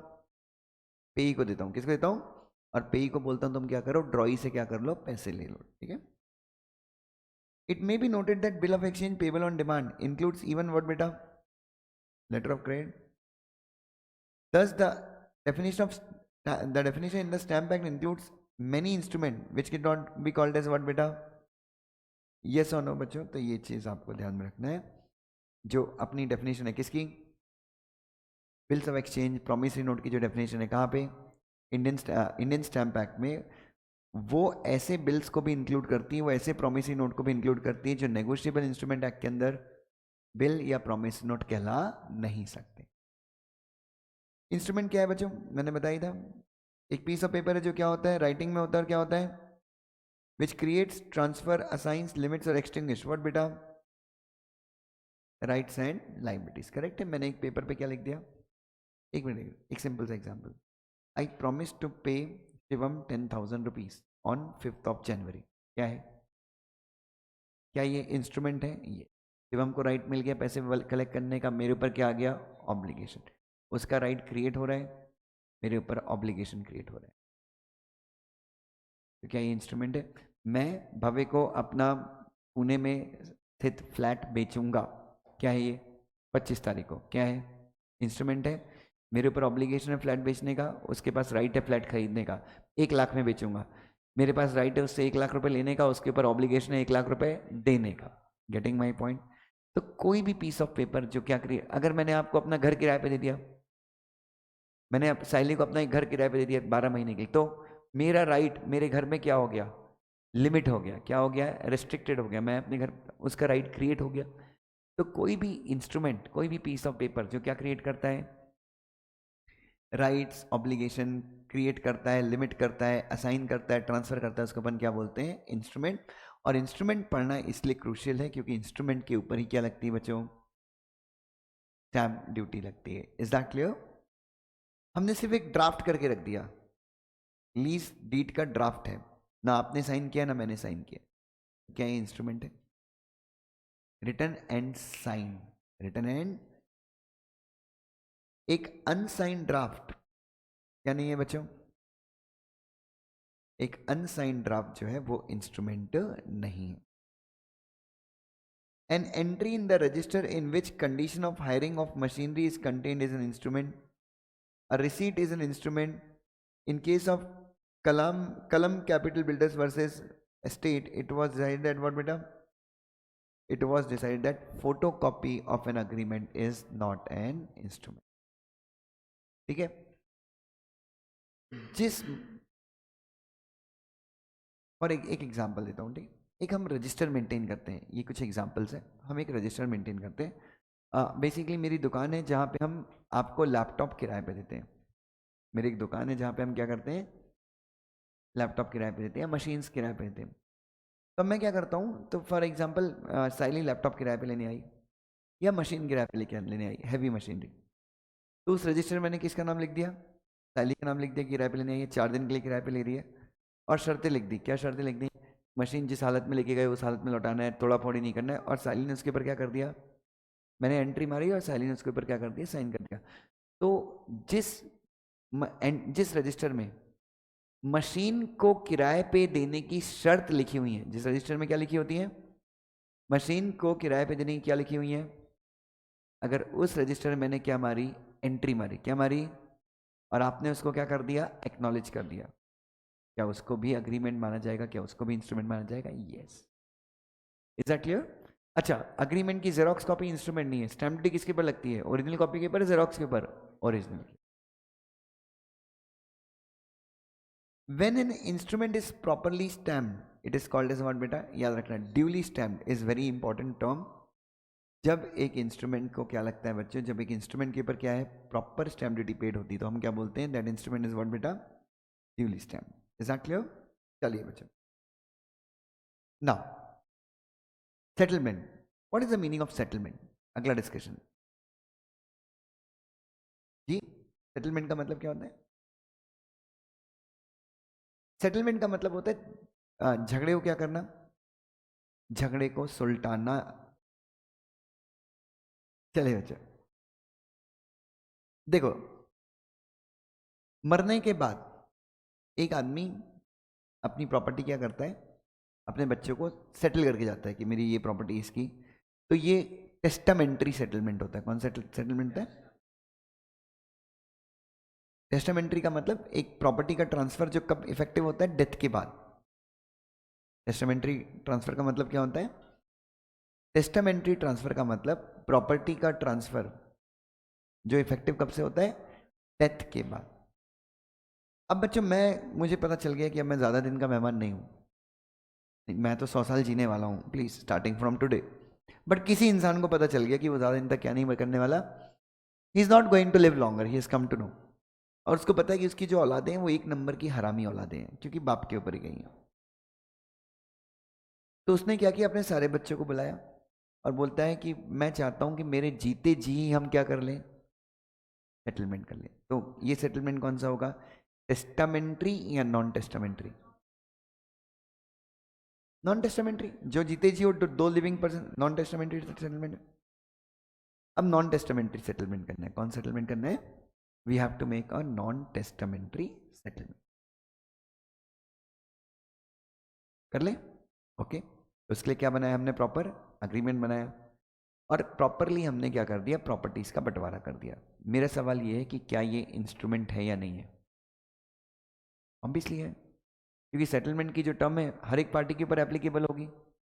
सेटलमेंट में आपने लिखा है कि मैं सिर्फ 2 BHK फ्लैट ऊपर की फ्लोर वाला लूंगा, इसका मतलब वो आपका राइट है और आपका ऑब्लिगेशन है कि आपको दूसरों के फ्लोर पे झांकना या दूसरे की प्रॉपर्टीज के ऊपर आपको नजर उठानी। तो बच्चों, settlement means any non testamentary arrangement. कौन सा अरेंजमेंट? नॉन टेस्टामेंट्री मतलब between living persons in writing of movable और immovable property which is done in consideration of what बेटा? शादी के टाइम पे भी होता है, और for distribution of property amongst family members और अदर्स, और फॉर एनी रिलीजियस। और settlement is different from what बेटा? विल। क्योंकि विल कब ऑपरेट होती है? डेथ के बाद। बट सेटलमेंट कब ऑपरेट होता है? इमीडिएट। तो इसके ऊपर स्टैम्प ड्यूटी लगेगी, यस। तो सेटलमेंट कब होता है? शादी के टाइम पे भी होता है। सेटलमेंट कब होता है? हालांकि अब नहीं होता, पहले ये सेटलमेंट के कॉन्ट्रैक्ट एक्ट में प्रोविजन है, इन कंसीडरेशन ऑफ मैरिज। मतलब शादी के कंसीडरेशन, मतलब आप किसी लड़की से शादी करते थे तो आप उसको प्रॉपर्टी देते थे, हाँ। या फिर जब पति और पत्नी अलग रहते हैं, पति और पत्नी के बीच में क्या होता है? झगड़ा होता है, तो भी वो क्या करते हैं? सेटलमेंट करते हैं।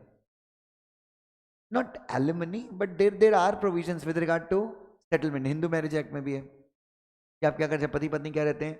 अलग रहते हैं, तो वो क्या करते हैं? प्रॉपर्टीज का क्या करते हैं? सेटल करते हैं कि भाई ये प्रॉपर्टी तुम्हारी, ये प्रॉपर्टी मेरी। तो जो भी सेटलमेंट हो, या फिर रिलीजियस और चैरिटेबल पर्पस के लिए भी क्या होता है? सेटलमेंट होता है। तो जो भी सेटलमेंट पार्टी की प्रेजेंस में होते हैं, दो जिंदा लोगों के बीच में होते हैं, उसको सेटलमेंट कहा जाता है। और वो भी क्या है बच्चों? जिस इंस्ट्रूमेंट के थ्रू, जिस पेपर के थ्रू सेटलमेंट हो रहा है, उसके ऊपर क्या लगती है? Is that clear? तो ये भी आप ध्यान रखें। नेक्स्ट क्या? हाँ प्लीज बोलिए बेटा। Yes, even that is a contract. Muslim शादी में वो जो लड़कियां देती हैं, क्या क्या बोलते हैं? मेहर, हक मेहर। आपने भी वो जोधा अकबर वाला देखा था क्या? वो एक सीरियल है जोधा अकबर वाला, वो मेरी वाइफ को भयंकर पसंद है ना। उसके कितने 2-3 हज़ार एपिसोड थे ना। हाँ, मेरी वाइफ ने पूरे देखे, 2 बार 3 बार। हम भगवान ही मालिक हैं। अरे वो लड़कियों, मुस्लिम्स में ऐसा माना जाता है कि you buy a girl, they settle amount. मतलब वो ऐसा मानते हैं कि आप लड़की को खरीद रहे हो। मतलब शायद जैसा मेरा इंटरप्रिटेशन है, हो सकता है मैं गलत हूँ, but yes, you buy a girl. तो जब वो आप, या फिर कोई और भी उसका लॉजिक हो सकता है कि भाई लड़की आप किसी ले रहे हो, तो आप उसको ले रहे हो, तो हो सकता है आप वो, और झगड़ा होता है तो उसका वो शादी के बाद मिलता है। लेकिन वो मुस्लिम्स में तलाक का भी जो प्रोसेस है वो थोड़ा सा गलत है। वो तलाक तलाक तलाक वाला सिस्टम है वहाँ पे। खैर अभी वो पनिशेबल हो गया कुछ तो, बट ठीक है। आई डोंट नो, मुझे उसका उतना ज्ञान नहीं है। मैंने मुस्लिम लॉज नहीं पढ़े हैं, तो इसलिए मेरे को उतना वो पता नहीं है। तो बट वो भी सेटलमेंट ही है, सही बोले, वो इन कंसिडरेशन ऑफ मैरिज वाला सेटलमेंट है वो। कॉन्ट्रैक्ट एक्ट में भी उसका थोड़ा बहुत जिक्र है। No anyway, I come to substance over form. इसके ऊपर आऊंगा बच्चों। बच्चों, मैटर क्या कर रहा है? जो लिखा हुआ है या जो दिख रहा है? हाँ, बैरक से पढ़ने वाले बच्चे यही बोलेंगे ना। तो व्हाट मैटर्स इज जो दिख रहा है। I will contradict my theory. What matters is जो बेसिकली दिख रहा है, वो मैटर कर। चलिए, आखिरी के 10 मिनट का लेक्चर। सो सब्सटेंस, सो सब्सटेंस ओवर फॉर्म।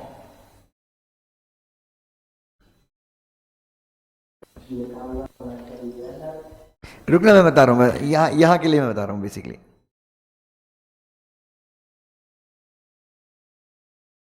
हमारी क्लास में एक लड़की ने एडमिशन लिया जिसका नाम था शिवांशी। ठीक है, शिवांश के रेफरेंस से आई थी वो। तो शिवांश से मैंने पूछा, भाई शिवांशी, और तेरे बीच में कुछ है? तो शिवांश बोलता है कि सर हम दोनों भाई बहन हैं। मैं शिवांश शुक्ला हूँ, वो शिवांशी शुक्ला है। मैं शिवांश चतुर्वेदी हूँ, वो शिवांशी शुक्ला है। तो भाई बहन दोनों ब्राह्मण ब्राह्मणी है। तो फिर मैंने बोला पक्का तू ऐसे ही सच सच बोल रहा है, झूठ तो नहीं बोल रहा शिवांश? तो मैंने शिवांश से ऐसा पूछा, शिवांश ने बोला हाँ। तो उन्होंने मुझे फॉर्म क्या बताया, उनके रिलेशनशिप का फॉर्म उनके मुंह जुबानी क्या है कि दोनों क्या है, भाई बहन है। क्लास में एकदम वो पिलर के पीछे एक सीट है, वहां बैठते दोनों। शिवांश उसका हाथ पकड़ के बैठता था, वो उसको उसको लिखता नहीं बनता तो अपना हाथ से उसको लिखवाता था। उसके बाद लंच होता तो बगल में जो अपना कैंटीन है, डाइनिंग रूम है अपना, तुम लोगों ने टेबल तो वैसे लगाया जैसे डाइनिंग पिकनिक रूम है, उसका किराया मैं फालतू में ही भर रहा हूँ मेरे को लग रहा है। तो बढ़िया दोनों एक दूसरे को अपने हाथ से खिला रहे थे, खिलाते हैं। तो सब्सटेंस, सब्सटेंस मतलब जो एक्चुअल में दिख रहा है आपको, और फॉर्म मतलब जो रिश्ते को नाम दिया गया है। तो मैटर क्या करता है? मैंने भव्य से पूछा कि दोनों के बीच में क्या भाई बहन है? तो भव्य बोलते नहीं सर, भव्य तो भाई बहन तो सिर्फ दिखाने के हैं, एक्चुअली में गर्लफ्रेंड। और तो हम क्या मानेंगे, रियलिटी क्या है? कई लोग तो बेसिकली व्हाट हैपेंस इज, जैसे मान लीजिए लीज के ऊपर एक एग्जांपल देता हूँ, लीज के ऊपर स्टैम्प ड्यूटी 1% है। एक एग्जांपल देता हूँ, लीज के ऊपर गवर्नमेंट ने स्टैम्प ड्यूटी कितनी रखी है? लीज के ऊपर गवर्नमेंट ने स्टैम्प ड्यूटी 1% रखी है। और सेल के ऊपर, इसके ऊपर सेल के ऊपर गवर्नमेंट की स्टैम्प ड्यूटी 7% है। लीज के ऊपर कितनी परसेंट है? सेल के ऊपर कितनी परसेंट है? 7%। तो तनय को मेरे से प्रॉपर्टी खरीदनी थी, मैं तनय को बोला यार देख स्टैम्प ड्यूटी तेरे को भरनी पड़ेगी 7%। तो तनय बोलता है सर तनय कानून का जानकार था। तनय बोलता है आप एक काम करो, प्रॉपर्टी मुझे लीज पे दे दो 1000 साल के लिए। कितने साल के लिए? 1000 साल के लिए आप मुझे प्रॉपर्टी किराए पे दे दो, किसी को क्या पता चलेगा। और मैं आपको 1000 साल का एडवांस रेंट 40 लाख रुपए एक बार में देता हूँ। तो दिखाया क्या इनने? लीज ड्यूटी कितनी भर दी? 1%। मोहन यादव बोलेगा कि मैं गधा हूं? मतलब तुम किसको बेवकूफ बना रहे हो? तो तुम्हारा फॉर्म क्या है, तुमने फॉर्म क्या दिखाया है? Lease. But substance of the agreement, substance of the instrument, instrument को अगर केयरफुली पढ़ा जाए तो इंस्ट्रूमेंट का सब्सटेंस, सब्सटेंस मतलब उसका कोर क्या है? सेल ही है वो। Are you getting my point? तो स्टैम्प ड्यूटी किसके ऊपर लगनी चाहिए? सब्सटेंस के ऊपर लगनी चाहिए, या फॉर्म, ये फॉर्म मतलब नाम, उसके ऊपर लगनी चाहिए। Is that clear? तो स्टैम्प, तो गवर्नमेंट स्टैम्प ड्यूटी लगाते टाइम क्या कंसीडर करेगी? सब्सटेंस कंसीडर करेगी, या सब्सटेंस का मतलब जो एक्चुअल में है वो। फॉर्म मतलब टाइटल, नाम क्या दिया तुमने, तो मैटर क्या करता है, नाम या सब्सटेंस? चलो क्वेश्चन लिखो एक। It is the substance of the transaction contain in the instrument that determines the stamp duty, elucidate. It is the substance of the transaction,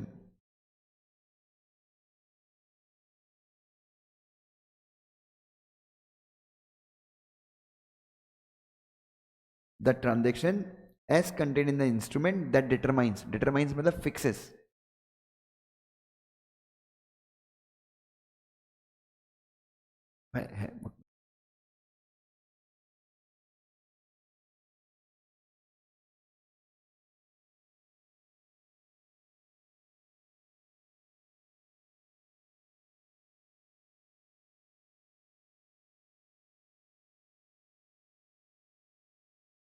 ये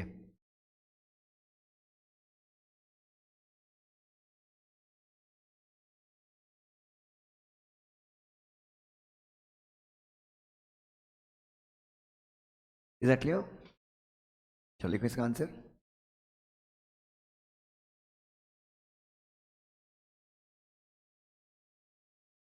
as per the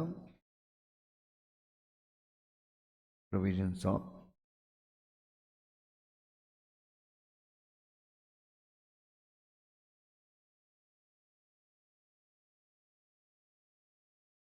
as per the provisions of Indian Stamp Act 1899,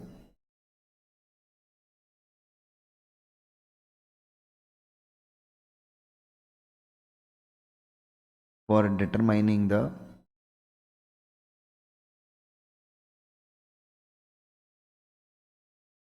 stamp duty,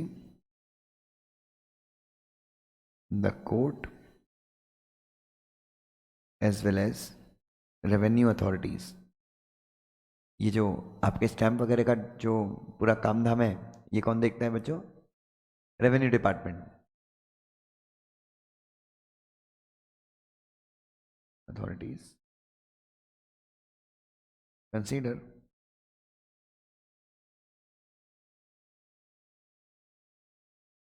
the substance or the content of the instrument before considering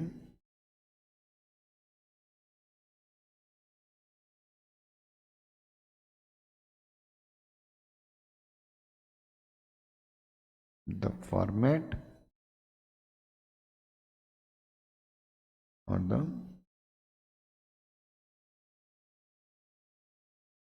title of the instrument. So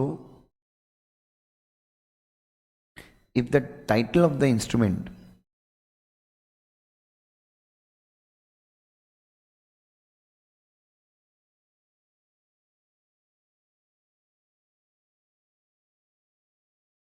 contradicts with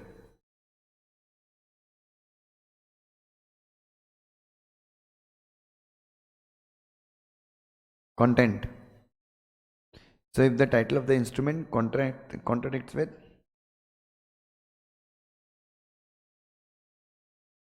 substance or content of the instrument,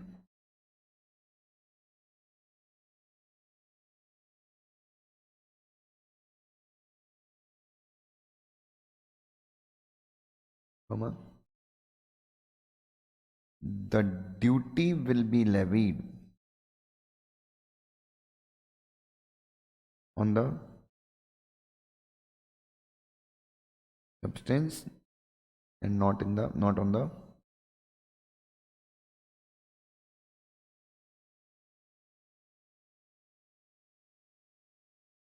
form of the instrument.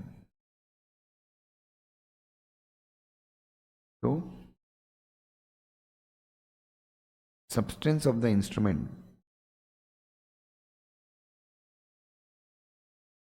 is the decisive factor.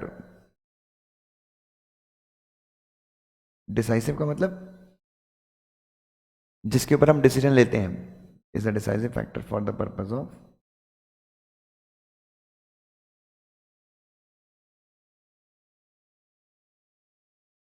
Determining the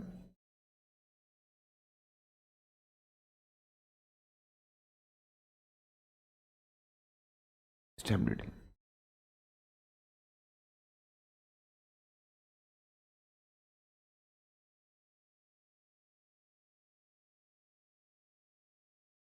चलिए, done, that's great.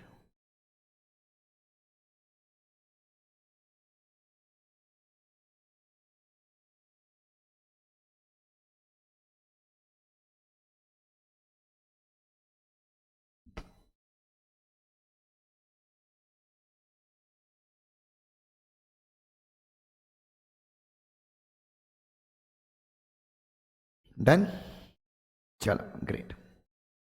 Next क्या है बच्चों? अब बच्चों power of the, next क्या है बच्चों? Power of home बच्चों। अच्छा, पावर ऑफ सेंट्रल गवर्नमेंट है, बट ये एक्चुअल पावर ऑफ किसकी हो जाएगी? स्टेट गवर्नमेंट की हो जाएगी। चलिए, bond, debentures and other securities issued by municipal authorities shall be chargeable with the duty not exceeding कितना? कंसिडरेशन मतलब बॉन्ड इश्यू करके जितना पैसा किसको मिल रहा है? बॉन्ड इश्यू करके स्टेट गवर्नमेंट को जितना पैसा मिलता है, स्टेट गवर्नमेंट या म्युनिसिपल कॉर्पोरेशन को जितना पैसा मिलता है, उसके पर स्टैम्प ड्यूटी मैक्सिमम कितनी लगेगी?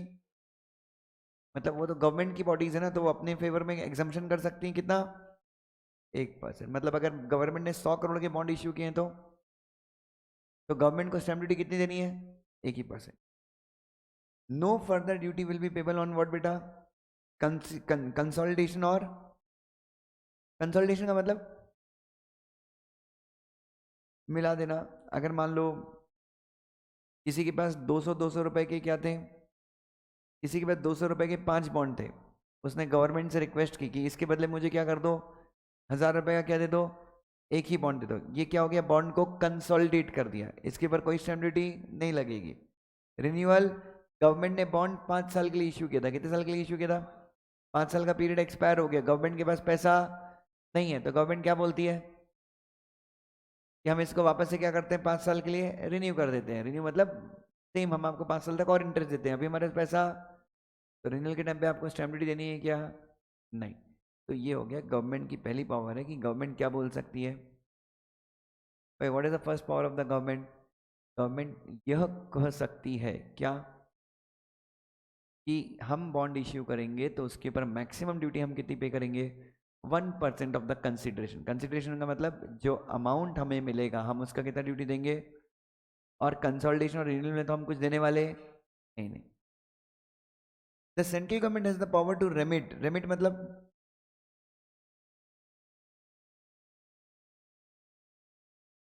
और एग्जाम मतलब माफ करना, any instrument from the payment of stamp duty which includes what बेटा, insurance policy, share issued by the company to a single person. अगर बहुत सारी इंश्योरेंस पॉलिसीज किसको इश्यू हो रही हैं, बहुत सारी इंश्योरेंस पॉलिसी जो होती है वो भी इंस्ट्रूमेंट है, उसके ऊपर भी स्टैम्प ड्यूटी लगती है। तो गवर्नमेंट क्या बोल सकती है, बहुत सारी इंश्योरेंस पॉलिसीज किस इंसान को इश्यू हो रही है, एक ही पर्सन को, या फिर एक कंपनी करोड़ों अरबों रुपए के शेयर सिर्फ किसको इश्यू कर रही है, उसके ऊपर स्टैम्प ड्यूटी नहीं लगेगी। वो एक पर्सन कौन है, गवर्नमेंट। अगर गवर्नमेंट क्या लेती है, पॉलिसीज ऑफ इंश्योरेंस लेती है, या फिर गवर्नमेंट क्या लेती है, sorry, policies of insurance is general है, मतलब कोई भी पॉलिसी, इंश्योरेंस पॉलिसी एक को इश्यू हो, हजारों को इश्यू, गवर्नमेंट एग्जाम कर सकती है। Shares to single person, shares to a single person मतलब ये सिंगल पर्सन कौन है, एक कंपनी अगर शेयर इश्यू कर रही है किसको, तो गवर्नमेंट उस ट्रांजेक्शन को क्या कर सकती है, स्टैंप से क्या कर सकती है, एग्जाम कर सकती है। स्टैम्प ड्यूटी लगती है, देखना तो जो प्रीमियम पेमेंट की रिसीट होती है, इस वेल जो पॉलिसी आती है उसके पास स्टैम्प ड्यूटी लगती है उसके पास नहीं, उसमें देखना एक छोटा सा रेवेन्यू स्टैम्प लगा होगा। इंश्योरेंस पॉलिसीज के ऊपर स्टैम्प ड्यूटी लगती है, पॉलिसी के ऊपर भी लगती है, फिर वो आप प्रीमियम पे करते हो ना, उसके ऊपर भी स्टैम्प ड्यूटी लगती है। नेक्स्ट क्या है बच्चों, इंपॉर्टेंट मार्क कर लो, यस इसके ऊपर कई बार डायरेक्ट क्वेश्चन आता है कि ऐसे कौन कौन से इंस्ट्रूमेंट है जिनके ऊपर क्या लगती है, ऐसे कौन कौन से इंस्ट्रूमेंट है which are chargeable to stamp duty. तो सबसे पहले तो एक चीज याद रखो, स्टैम्प किसके ऊपर लगेगी, स्टैम्प ड्यूटी किसके ऊपर लगेगी, इंस्ट्रूमेंट्स के ऊपर, किसके ऊपर लगेगी। अब एक मिनट, सिर्फ इंस्ट्रूमेंट होना काफी है या इंस्ट्रूमेंट चार्जेबल विद ड्यूटी होना चाहिए,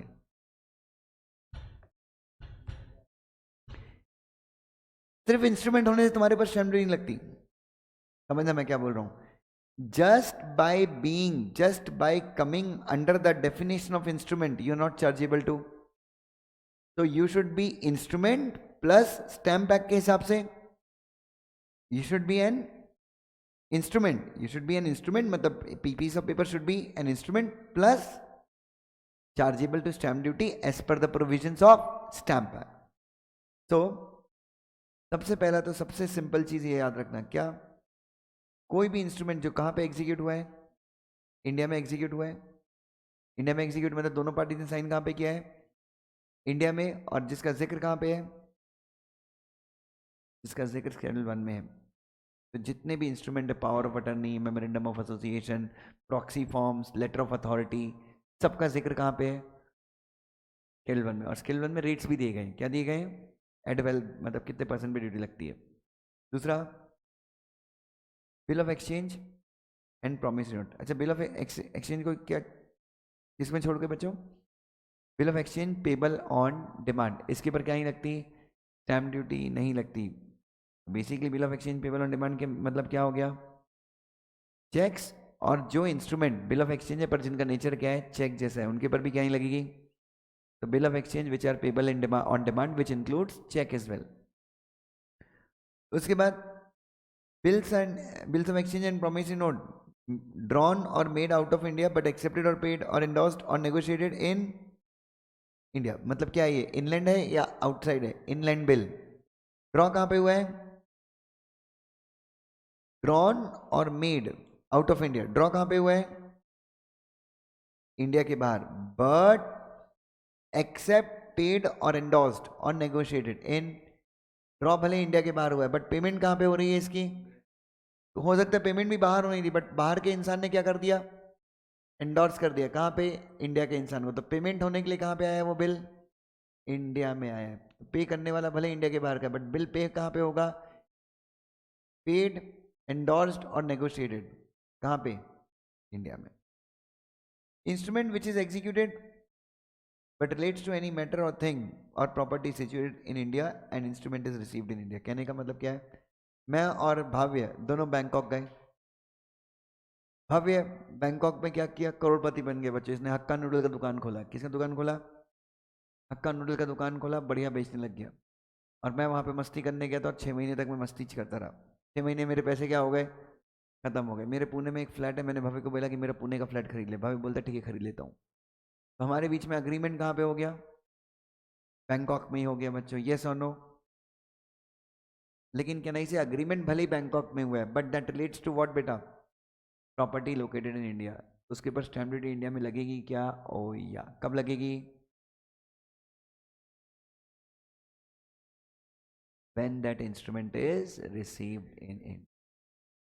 और लास्ट क्या है बच्चों?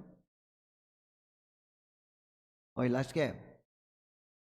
इंस्ट्रूमेंट रिलेटिंग टू व्हाट बेटा? Instrument that relates to transfer of immovable property. तो ये सारे इंस्ट्रूमेंट इनके ऊपर क्या लगेगी बच्चों? ओए, इन सारे इंस्ट्रूमेंट के ऊपर क्या लगेगी? Stamp duty.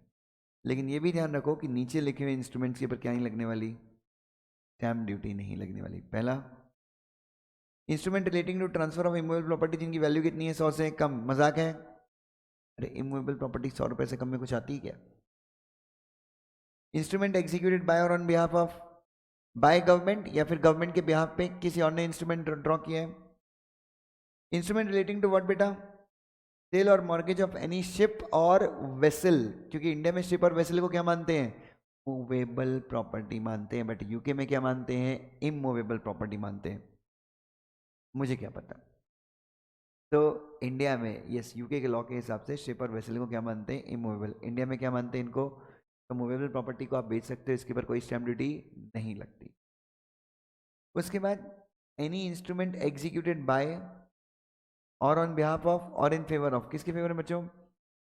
डेवलपर और unit in connection with carrying out the purpose of what बेटा? SEZ। कुछ मैंने बताया था आपको जब मैंने लेक्चर का डिस्कशन शुरू किया था।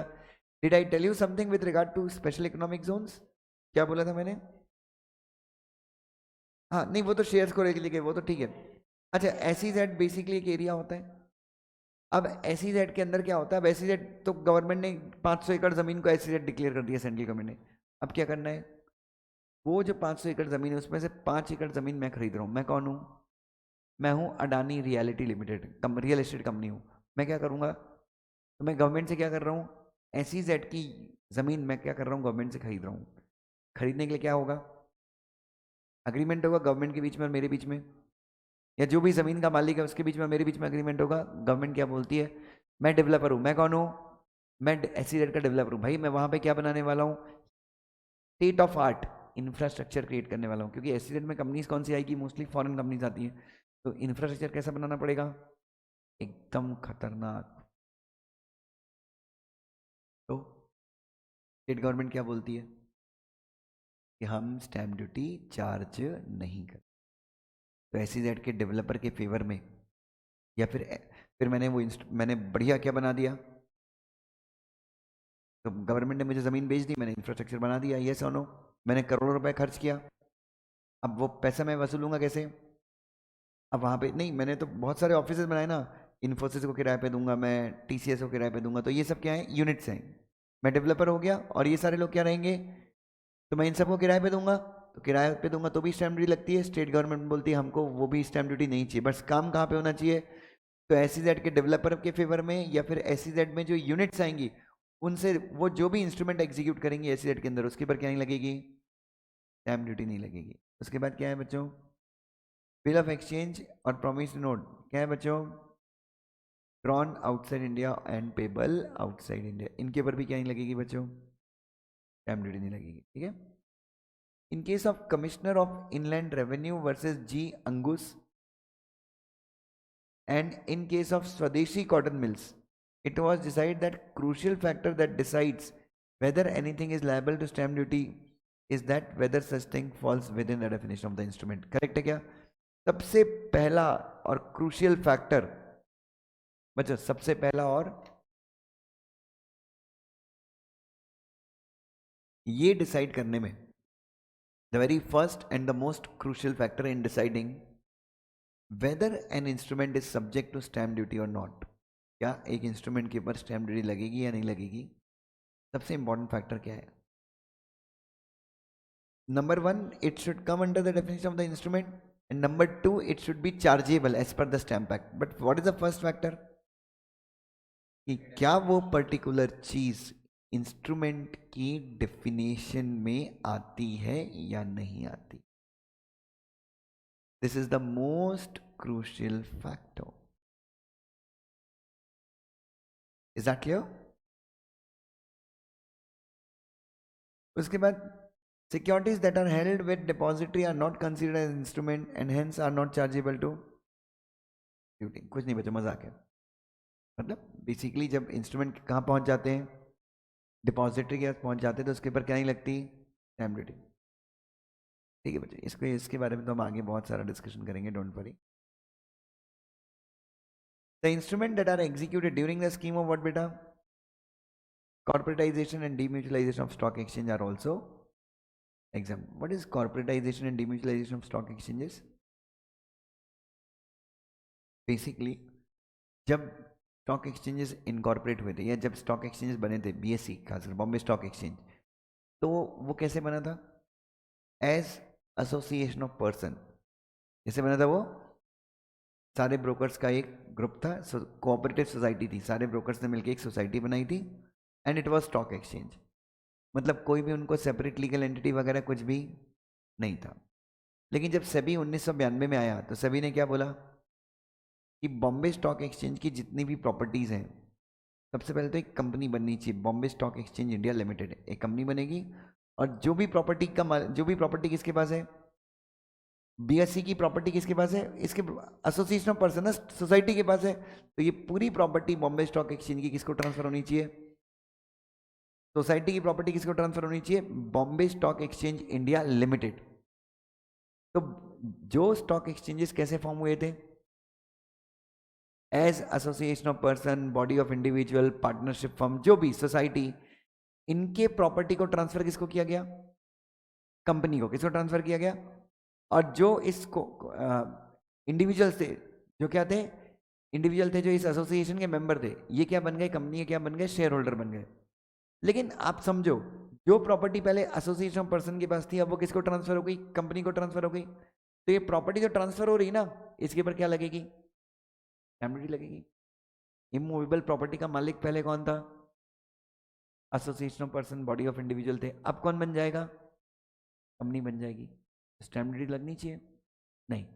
तभी ने कहा ये जो भी हो रहा है, तभी ने इस पूरी सिस्टम को एक नाम दिया. क्या नाम दिया? कॉर्पोरेटाइजेशन. कौन सा नाम दिया?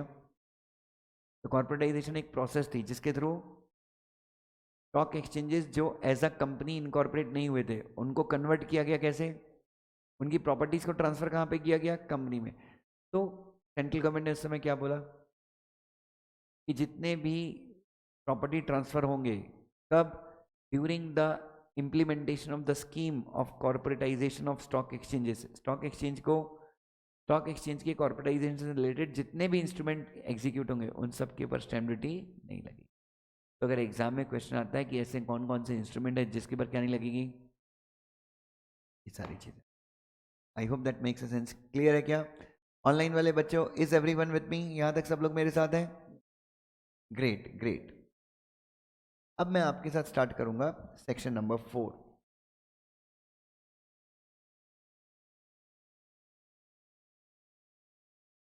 मैं तो बोल रहा हूं आज किस्मत देखो, हम लोग कितने परसेंट में, 1% में चल रहे हैं. पर एप्पल का 1% इज वेरी पावरफुल. एंड्रॉइड में नहीं होता यार. एंड्रॉइड तो साला भिखारी है नंबर 1 का. मेरे फोन में ना 5% भी बैटरी रहती है ना।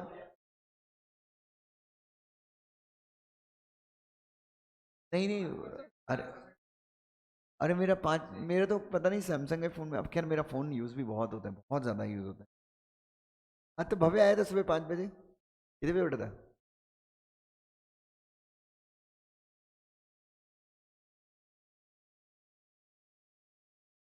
नहीं शायद 26 का आपको नहीं मिला होगा। अच्छा जो मैंने कल डाला था वो 25 का था क्या? अरे बाप रे।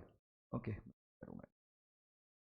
चलो, single transaction effected by what बेटा? Several instrument. एग्जाम में ये क्वेश्चन बहुत ज्यादा आता है। ठीक है, नाउ लेट्स अंडरस्टैंड। हो फक्त डायरेक्ट क्वेश्चन येतात एग्जाम मध्ये, लिहून घ्या, लिहून घ्या। एग्जाम में केवल डायरेक्ट क्वेश्चंस ही आते हैं, ये आप लिख के ले लो। और डायरेक्ट क्वेश्चन केस स्टडीज के फॉर्म में भी देंगे ना, तो वो ऐसे क्वेश्चन होंगे जो सिर्फ नाम लिख देंगे। हाँ वो आखिरी में डायरेक्ट क्वेश्चन ही होता है। चलो मैं बताता हूँ, इधर जाओ।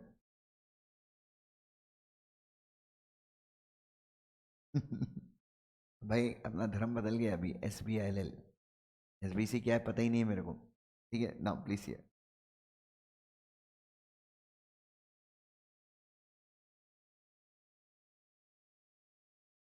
ट्रांजेक्शन